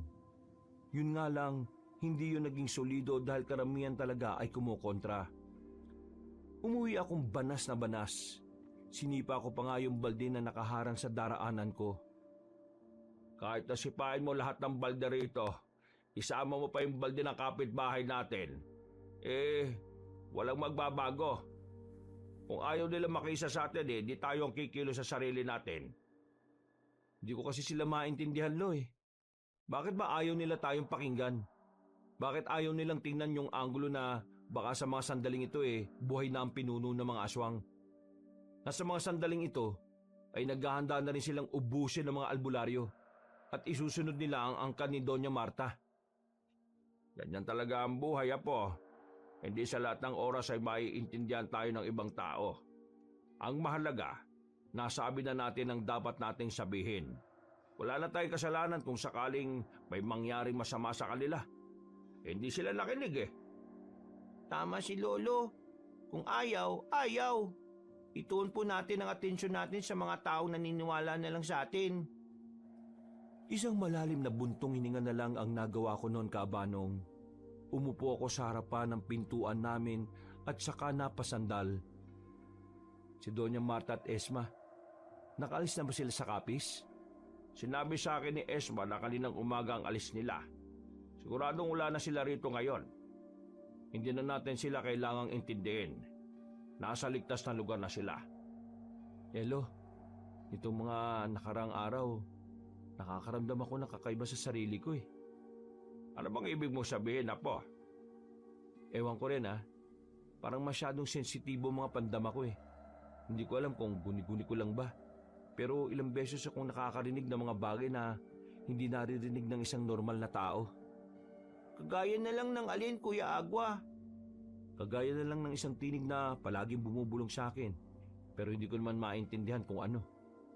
Basta, parang inuudyukan niya ako sa isang bagay Hindi ba masamang elemento na gustong angkinin ang katawan mo? Hindi naman po siguro. Hindi naman ako nakakaramdam ng mabigat sa kanya Sadyang hindi ko lang talaga siya makilala. Kailangan nating malaman kung ano yan. At baka ikaw naman ang magkaproblema. Hindi na muna, Lo. Pakiramdam ko naman wala naman siya masamang binabalak sa akin. Sigurado ka ba? Opo, sigurado po ako. Lumipas pa ang ilang araw at nanatili kaming alerto. Ang hindi pagpaparamdam ng mga aswang ay simbolo ng paparating na kapahamakan. Kaya hindi kami nagiging kampante ni Lolo. Hanggat maaari, hindi kami lumalayo ng bahay. Nasa kalagitnaan kami ng hapunan nang marinig namin ang pagkalampag ng gate. Pagsilip namin, nakita namin ang isang lalaki na natataranta. Nilapitan ko kaagad. Namukhaan ko siya. Kasamahan siya ni Dodong. Agad niyang sinabi na ang samahan daw ng albularyo sa kanilang lugar ay sinalakay na ng mga aswang. Dahil sa sinabing yun ng lalaki, wala kaming sinayang na oras. Kahit masarap ang sinigang na luto ni Angelito, iniwan na muna namin yon sa pagkainan para rumisponde sa kabilang baryo. Pagdating namin doon, nakita naming nagkakagulo na mga tao. Ang iba'y nagtatakbuhan na at ang iba namay nagsarado na ng kanilang mga bahay. Meron pa kaming inabutan na isang albularyo din na akay-akay na ng dalawang lalaki. Warak ang tiyan. Mga apo, ihanda niyo ang sarili ninyo. Nandito na tayo sa inaasahan natin. Kahit na anong mangyari, Lo, walang mag-iiwalay sa atin, Andang-anda na po ako, Lo. Pinuntahan namin kung saan namin narinig ang mga malalakas na ahangin ng aswang. Nang dumating kami roon, ay nakita pa namin ang kapwa albularyo namin na kinakalaban sila. Naroon din sila Dodong na meron na ring sugat sa braso. Bakit ba kayo dumating? Mapapahamak lang kayo.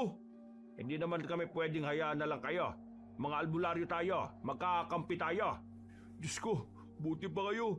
Si Rogelio walang ginawa Huwag na nating asahan mo kung na yon. Tayo na lang ang lumaban sa mga aswang na ito. Mabibili sila Hindi sila basta aswang lang. Hindi rin sila takot. Malakas ang loob nila. Siguro, totoong buhay na yung pinuno nila kaya sila matatapang. Hindi pa rin natin sila aatrasan. Papatunayan natin sa pinuno nila na hindi rin basta-basta ang mga albularyo. Nang muli naming marinig ang malalakas na angin ng mga aswang, ay dali-dali na namin silang pinuntahan. Napatigil kami na makita namin sila na tila inaabangan din kami. Mahahaba ang kanilang mga kuko. Bilugan ng mga mata na puro itim lang ang kulay lahat. Matulis ang kanilang tenga, pati na rin ang ilong. Mukha talaga silang mga halimaw, pero hindi namin matukoy-tukoy kung anong klaseng aswang sila. Manda kayo ha! Mga batak yan! Magsasalita pa sana ako nang biglang lumundag na ang aswang palapit sa amin. Mabuti na lang ay praktisado rin kami sa pakikipaglaban kaya agad naman namin silang nadepensahan. Pero hindi namin maikakaila na talaga namang malalakas sila. Hindi kami makagawa ng kahit na anong pag-atake. O di ba? Malalakas sa mga hayop na ito! Maging alerto lang tayo sa mga galaw nila. Kuya Agwa, meron ka ng sugat sa balikat. Wala yan. Gas-gas lang yan. Malayo yan sa bituka. Mamaya po, malapit na yan. Ayos tong batang to no? Nang makakuha kami ng tiyempo, nilakasan namin ang loob namin at kami naman ang lumusob sa kanila. Nagtaka ang mga aswang kung bakit parang bigla kaming tumapang. Pero ang hindi nila alam, tinatapangan na lang namin talaga dahil dun lang kami makakalamang.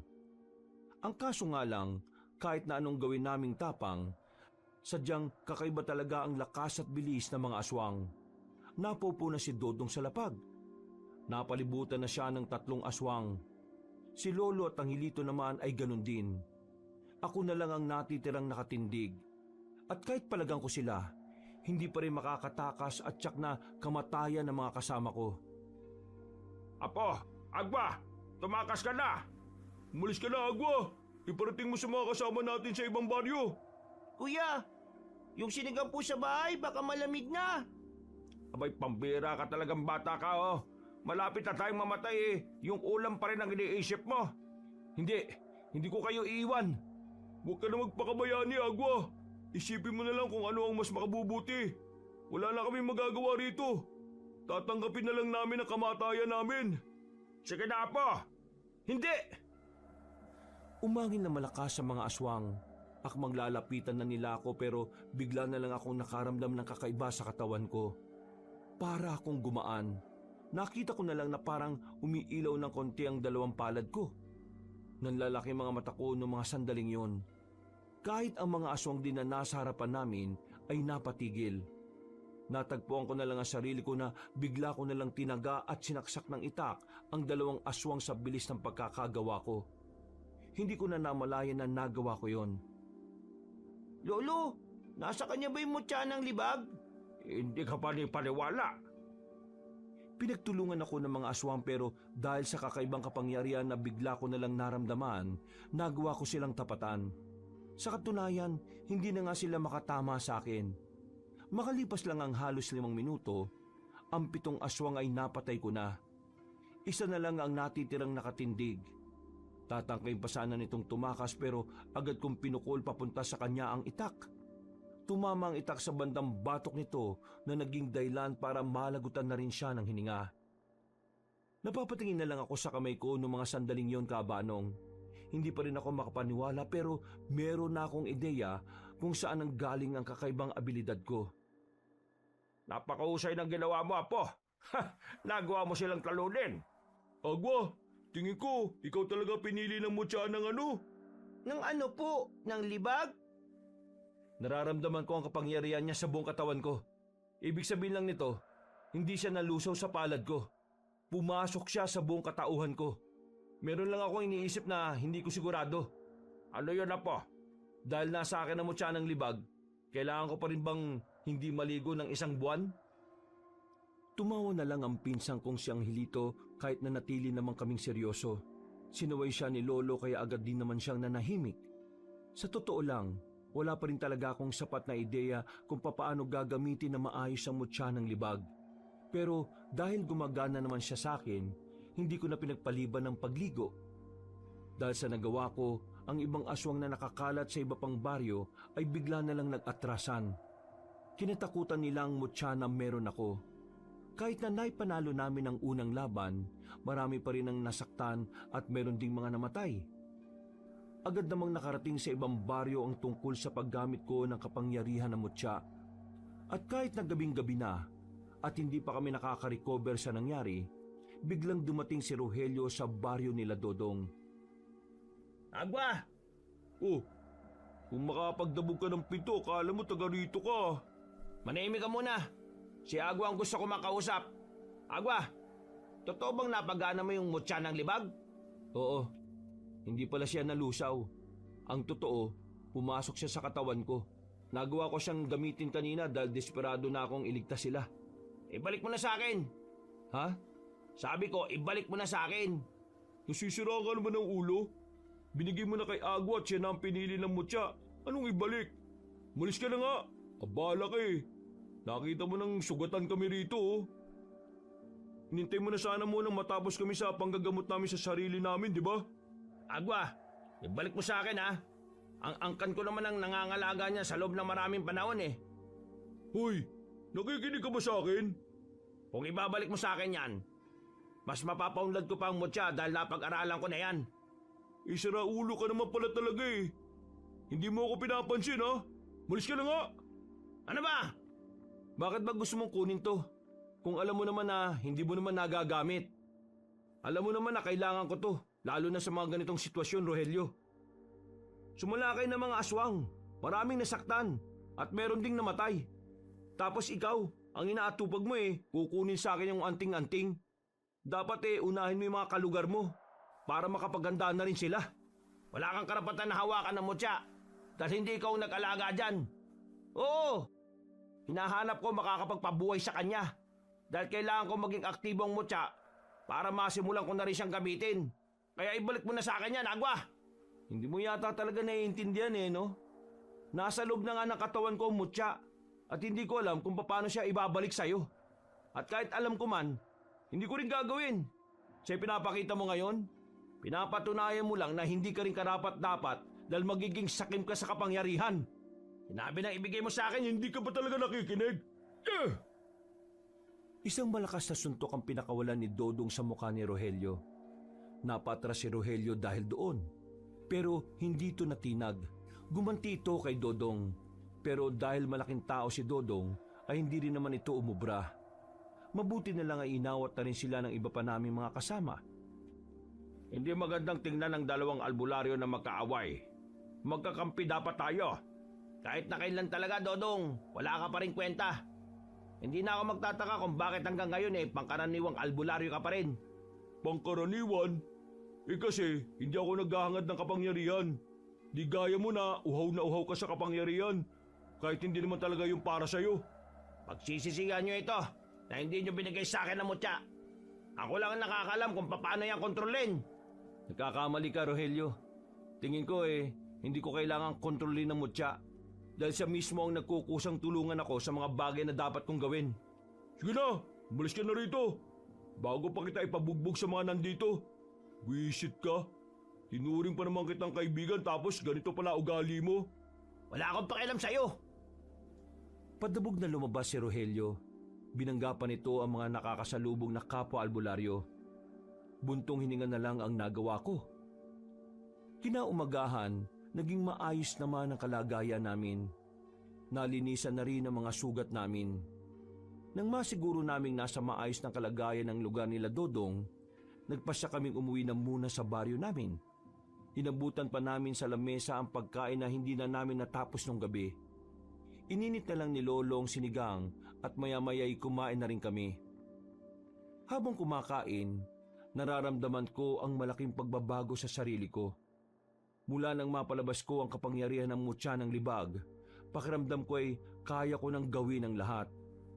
May pagkakataon na bigla-biglang lumalakas ang pandinig ko. Minsan din ay may mga pangitain ako kahit nagising ako. At ang tinig naman na bumubulong sa akin ay naiintindihan ko na. Sinasabi niya sa akin na gamitin ko sa kabutihan ng mutya ng libag dahil ito ang makakatalo sa mga aswang. Palagay ko noon, siya ang unang may-ari ng mutya, ang matandang lalaki na walang ligo-ligo, si Ramses. Lumipas ang 2 araw, Kutob namin na nakarating na sa pinuno ng mga aswang ang nangyari. Kaya naman naganda na rin kami sa posibilidad na bigla na lang siyang magpakita sa amin. Naging sanggang dikit na namin ang albularyo sa baryo ni Dodong. Kahit papaano ay kampante ako makakapalag kami sa mga aswang dahil meron kaming pagkakaisa. Nahati kami sa 2 grupo. Ang iba ay nasa baryo namin at ang iba naman ay nasa baryo nila Dodong. Kami ang mangunguna sa pagprotekta sa mga kapwa naming albularyo sa aming baryo, habang si Dodong naman ang tinuturing na pinuno sa kanila. Lolo, ano po bang itsura ng pinuno ng mga aswang? Hindi ko rin alam, Apo. Pero nasisiguro ko na nakakatakot talaga siya. Nakita ko siya sa panaginip ko.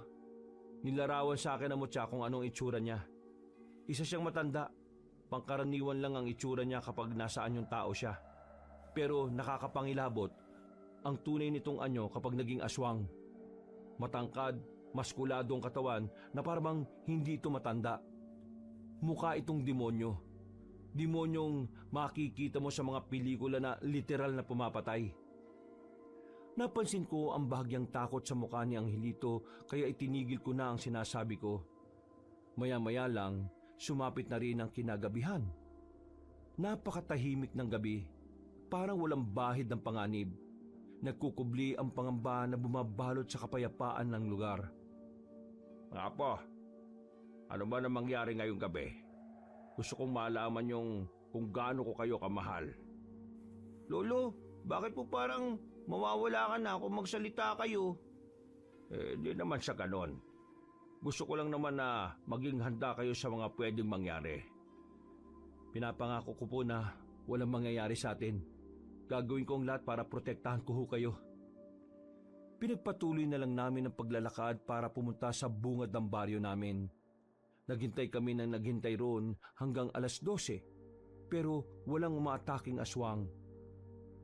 Nakontak din naman namin sila Dodong. Wala rin doong mga nilalang. Akala namin ay nagkamali kami ng kalkula na hindi sila lalabas ng lungga. Nabigla na lang kami nang makatanggap kami ng balita na sa lugar nila Doña Marta nagpunta ang mga aswang. Mabuti na lang ay meron ng tao sa mansyon. Ang mga kasambahay at mga gwardya doon ay pinagpahinga na muna.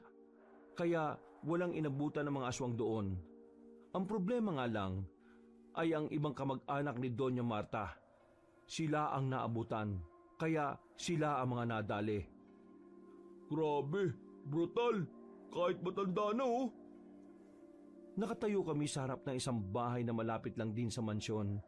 Pamamahay yun ng pinsan ni Doña Marta. Sa bakuran, makikita ang mga nakahandusay na bangkay. Lasog-lasog ang mga katawan. Tinakpan ko na lang ang mga mata ni Angelito dahil hindi talaga kaaya-aya yung tingnan. Mag-iwahiwalay tayo. Nandito pa ang mga aswang. Hindi ako pwede magkamali. Nararamdaman ko pa sila. Magkakasama kami nila Lolo na rumonda sa ibang direksyon. Sa kabilang direksyon naman sila Dodong. Sa kalagitnaan ng paglalakad namin, nakaramdam ako ng sobrang bigat na presensya. Tumigil kami. Pinapunta ko sa likuran si Lolo at Angelito. Hindi nagtagal, isang matandang lalaki ang lumabas mula sa madilim na sulok. Puti na ang kanyang buhok, pero makikita sa kilos niya na malakas-lakas pa siya. Tumayo siya sa harapan namin. Ngumiti ng malapad na parabang hindi niya kami kalaban. Kilalang-kilala ko mukhang yon dahil nang makita ko siya sa panaginip ko, ay napakalinaw ng mukha niya. Magandang gabi sa inyong tatlo.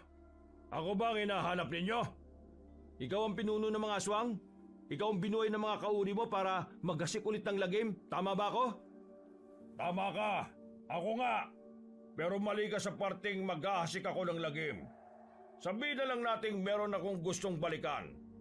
Meron lang akong gustong singilin. Hindi mo na sila madadampian ng mga kamay mo. Nasa ligtas na lugar na sila. Kaya ngayon, kami na ang haharapin mo, Vendetta. Masyado ka namang mainit. Kalma ka lang.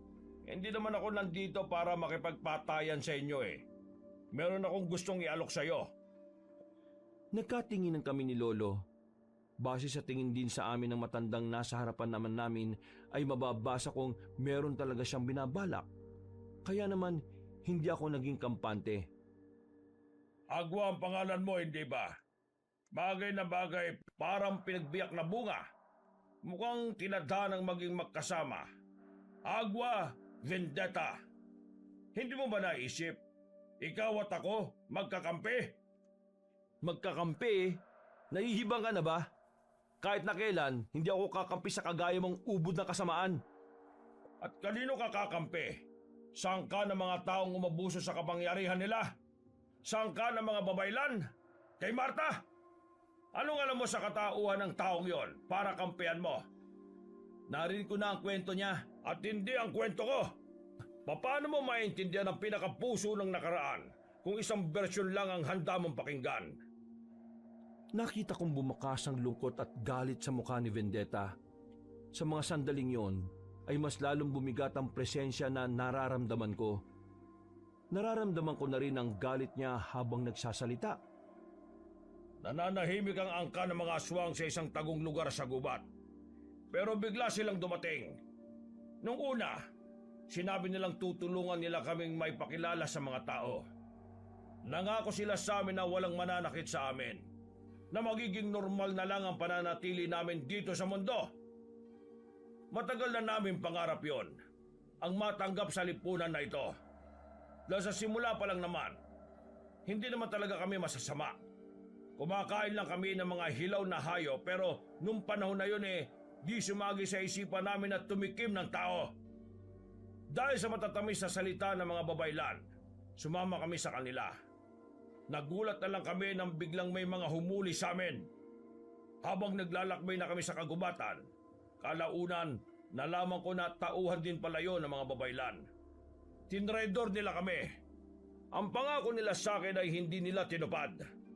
Pinaniwala nila kami na posibleng magkasundo ang tao at ang aswang. Pero sa huli, pinatulayan lang nila na hindi. Pinagpapapatay nila mga kauri ko.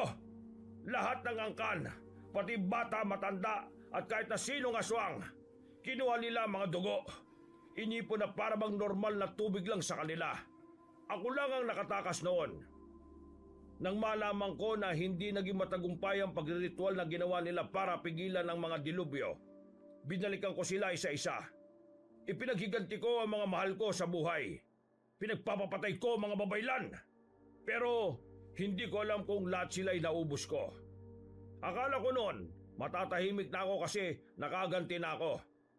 Pero hanggang lumipas ang panahon, mas lalo kong naramdaman na kung gaano kalungkot ang mawalan ng mga mahal mo sa buhay. Hanggang sa nalaman ko, isang bagong henerasyon ng angka ng babaylan ang sumibol. Sa takot ko na lumitaw ulit ang mga babaylan, hinanap ko sila. Pero hindi ko alam, pinapahanap na rin pala ako ni Marta noon. At sa kasamaang palad, nagawa nila akong patayin. Ngayon, Agwa, sabihin mo sa akin, sino ang tunay na masama ngayon? Sino ang tunay na demonyo? Nananahimik ang mga buhay namin pero pinagtaksilan nila kami. Hindi nila binagyang halaga ang buhay ng mga aswang na walang ginagawang masama sa kanila. Ang tingin lang nila sa mga kagaya namin ay mga kasangkapan. Kung ano man ang pinagdaraanan mo, hindi na rin yun tamang dahilan para manakit at pumatay kayo ng tao. Yung mga taong ginawa niyong alay para mabuhay ka, wala silang kasalanan sa inyo. Kaya bakit? Bakit niyo sila dinamay? Dahil ganon din ang ginawa nila sa amin. Hindi pa rin ako kumbinsido. Hindi mo ako makukuha. Kalaban ka pa rin ng kabutihan dahil masama ang mga ginagawa mo. Masama bang bigyan ng hustisya ang ginawa nila sa amin noon? Tapos na ang problema mo noon. Wala na ang mga taong gumagawa sa iyo ng kasalanan. Pero bakit hanggang ngayon nag-aasi ka pa rin ng lagim? Hindi na ako magpapaliwanag pa, Agwa. Sumama ka sa akin. Tayong dalawa ang huhulmaan ng probinsyang ito. Ikaw ang representasyon ng mga tao at ako naman ang representasyon ng mga aswang. Magkakaroon tayo ng kasunduan para sa tunay na kapayapaan.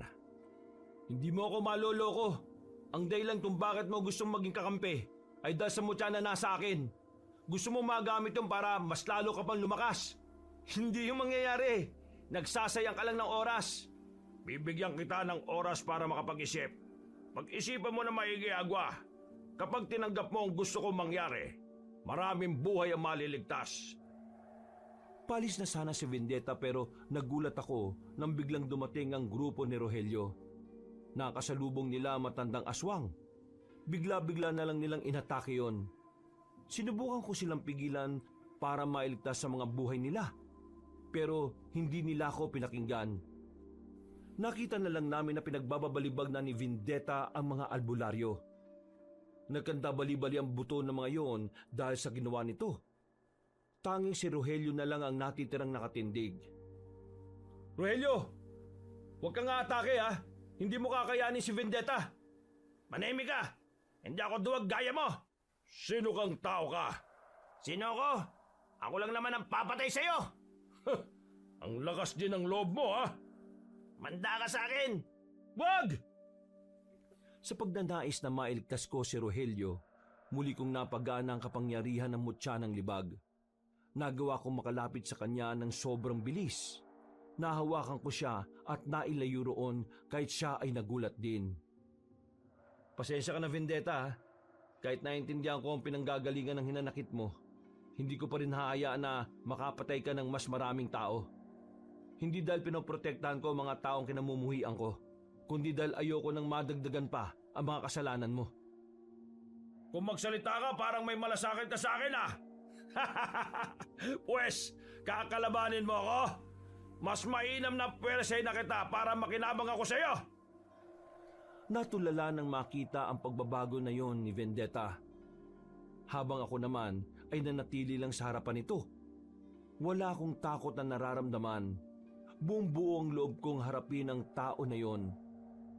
Agad ko siyang inatake, pero sa kasamaang palad ay agad naman siyang nakailag. Nahawakan niya ang hawak kong itak. Itinapon niya yon sa gilid at agad niya akong sinuntok. Muntikan na akong tamaan pero buti na lang ay nabasa ko ang susunod niyang galaw. Ha! Ang galing mo rin palang gumalaw ah! Hindi masasayang ang oras ko sa iyo. Huwag ka nang dumaldal. Tatapusin na kita ngayon para hindi ka na makapambiktima pa. Agad ako lumapit kay Vendetta. Sa bilis ng kilos ko, hindi na niya ako namalayan. Sinuntok ko siya ng malakas sa tagiliran. Napausog siya ng bahagya. Nakita kong parang naramdaman niya ang epekto ng suntok kong yon. Pero hindi ko inaasahan agad siyang makakaganti. Mabilis din siyang umabante sa akin. Nahawakan niya ang ulo ko at saka ibinalandra sa lapag. Pero dahil sa kapangyarihan ng mutya ng libag ay hindi ako ganong nasaktan. Inipon ko ang enerhiya sa kamao ko. Nang makakuha ko ng tamang pagkakataon, hindi ako nag-atubiling suntukin ng aswang na yon. Tinamaan ko siya sa muka. Nung una ay kinaya niya pang tiisin, pero sa pangalawa kong suntok, tumilapon na siya at narinig ko pa ang paglagutok ng panga niya. Hindi pa ako nakontento. Pinagsusuntok ko pa siya ng marami. Hindi lang basta suntok ang ginawa ko. Sa bawat suntok ay mararamdaman ng malakas na hangin na impact. Totoo nga. Totoong malakas ang kapangyarihan ng mutya na dala mo. Kaya sige, ilalabas ko na rin ang tunay na lakas ko. Umangil siya ng malakas. Sobrang lakas ng ingay na nailalabas niya. Dahilan para magtakip na rin ng tenga sina Lolo at Angelito. Bigla na lang ding bumigat ang pakiramdam ko. Nagulat na lang ako nang mahawakan na niya ako sa leeg. Hindi ako makagalaw. Wala na akong nagawa nang bigla niya akong ihambalo sa pader. Binugbog niya ang katawan ko hanggang sa mahirapan na akong makabangon. Malakas ka! Malakas ang mutya! Pero ilang beses na ako nakakita ng ganyan at wala pa ni isa ang nakatalo sa akin. Hindi ka na makakalaban sa ganyang kalagayan. Kaya sa ayon sa gusto mo, isasama kita at gagamitin mo ang mutya para mas lalo kong maging malakas. Hindi! Hindi ka magtatagumpay sa mga pinaplano mo. Huwag ka nang manggulo! Napalingon kaming lahat nang biglang dumating si Doña Marta. Mas lalo akong kinabahan. Ang buong akala ko kasi ay nakaalis na sila ng kapis. Bakit kayo bumalik? Isa ako sa dahilan kung bakit siya nagkakaganyan. Kaya gagawin ko ang dapat para matigil na ito. Ikaw, kunin mo na ako. Ako naman ang kailangan mo, hindi ba? Ako ang may kasalanan sa'yo, hindi sila. Ha! Tingin mo, may halaga ka pa sa akin? Wala na akong pakialam sa'yo. Mas mahalaga sa akin ngayon kung paano ako magiging malakas. Walang pakialam. Pero anong ginagawa mo sa mga kamag-anak ko? Pinapatay mo. Wala silang kinalaman sa mga nangyari noon. Manahimik ka! Sinabi ko na sa'yo, wala akong pakialam. Lumayas ka! Dapat lang pala talaga na nawala mga mahal mo sa buhay dahil tunay kang masama. Anong sinabi mo? Biglang sinakal ni Vendetta si Doña Marta. Sinubukan kong ibangon ang katawan ko, pero nahihirapan talaga ako. Ang mutya naman ng libag ay hindi ko maramdaman sa mga sandaling yon. Gusto mong mamatay, di ba? O sige, ibibigay ko sa iyo ang gusto mo. Iniangat na ni Vendetta sa ere matandang babae. Noong mga sandaling yon ay namumula na ang mukha ni Doña Marta. Pinikit ko ang mga mata ko. Hanggang sa muli ko nang maramdaman ang kapangyarihan ng anting-anting. Nagawa kong kunin ang itak. Habang abala si Vendetta kay Doña Marta, mabilis akong lumapit at saka itinarak ang itak sa kanyang likuran. Nabitiwan niya si Doña Marta. Mas lalo ko pang ibinaon ng itak hanggang sa mapasokan na siya ng dugo. Pagugot ko ay nagpagewang-gewang na siya sa paglalakad. Hindi kailanman mananalo ang kasama sa kabutihan. Kailangan mo na magpahinga, Vendetta. Hinihintay ka na ng mga kadugo mo. Hanggang sa mga sandaling ito, pinatunayan nyo na mga kagaya namin ay salot at walang karapatang mamuhay ng payapa. Nakakatawa dahil ang katotohanan, ang tunay na dyablo ay ang mga tao na nagtatago sa konsepto ng kabutihan at kapayapaan. Matapos siyang makapagsalita, ay agad na rin siyang bumagsak. Nakahinga na kami ng maluwag nang makitang wala ng buhay ang matandang aswang. Agad ko namang nilapitan si Doña Marta at tinulungang makatayo. Ayos lang po ba kayo, Doña Marta? Maraming salamat. Ayos lang ako. May mga natitira pang aswang, Apo. Kailangan nating tulungan sila, Dodong. Tara na, kuya. Hinihintay na nila tayo. Hoy! Hoy! Paano ka? Bahala ka kung gusto mong sumama. Huwag ka lang magkukulit doon, ha? Doña Marta, umuwi na muna kayo sa inyo at huwag na kayong lalabas ng bahay. Kailangan lang namin ubusin ang mga natitirang aswang. Kami na pong bahala rito. Pinuntahan agad namin kung nasaan ang mga aswang na nakakalat sa baryo. Hindi naman na kami nahirapang talunin ng mga yon. Ilang minuto lang ay tuluyan na namin silang napuksa. At mula noon, naibigay na rin namin ang hustisya para sa mga taong nabiktima nila. Naibigay na rin namin ang kapayapaan na para sa kanila. Ilang araw matapos ang labanan, balik na sa normal ang buhay namin. Kami na ang kinuhang opisyal na manggagamot ng pamilya nila Doña Marta. Medyo natuwa naman ako kasi nagbago na rin ang ugali ng matandang babae. Hindi na siya matapobre, pero minsan mainitin pa rin talaga ang ulo. Sa lahat ng mga nangyari, masasabi ko talagang walang may dudulot na maganda ang paghiganti. Kahit na ganun pa kalalim ang dahilan nito, hahantong at hahantong pa rin sa malungkot na katapusan ng lahat. Kagaya na lang na nangyari sa pinuno ng mga aswang. Hanggang dito na lang po, Kabanong. Maraming salamat po sa inyong pagsubaybay at pinagpalang araw po at mabuhay po tayong lahat. Mga kabangers, mga kayanggaw, si Kabanong po uli. Bago po tayo magwakas ay gusto ko po sanang pasalamatan ng lahat ng mga sumubaybay sa storya natin ngayong araw na ito. Kung nagustuhan niyo po ang kwento ngayong araw, kung maaari po ay i-click niyo po ang subscribe button at ganoon na rin po ang notification bell para lagi po kayong nanonotify pag may mga bago tayong mga kwento. At huwag niyo na rin po kalimutan na mag-comment at mag-like. Kung medyo nabitin po kayo, iniimbitahan ko po kayong bisitahin ang iba pa natin mga channel. Ang Pamela Clamil Channel. Kung pwede rin pong mag-subscribe kayo dahil konti pa lang po mga subscriber doon at mag-iwan na rin po kayo ng comment at pindutin na rin ang like button. Ngayon kung medyo bitin pa rin kayo, iniimbitahan ko po kayong puntahan ang bagong channel natin, ang Kabanong version 2.0 kung saan meron na pong moving images doon. Kaya bukod sa may napapanood na kayo, mapapakinggan nyo pa rin ang ating magandang narration story na meron na pong music and effects. O di ba mas maganda? At huwag nyo rin pong kalimutan na pindutin ang subscribe button para makasama kayo sa first 100,000 subscriber ng channel na yon.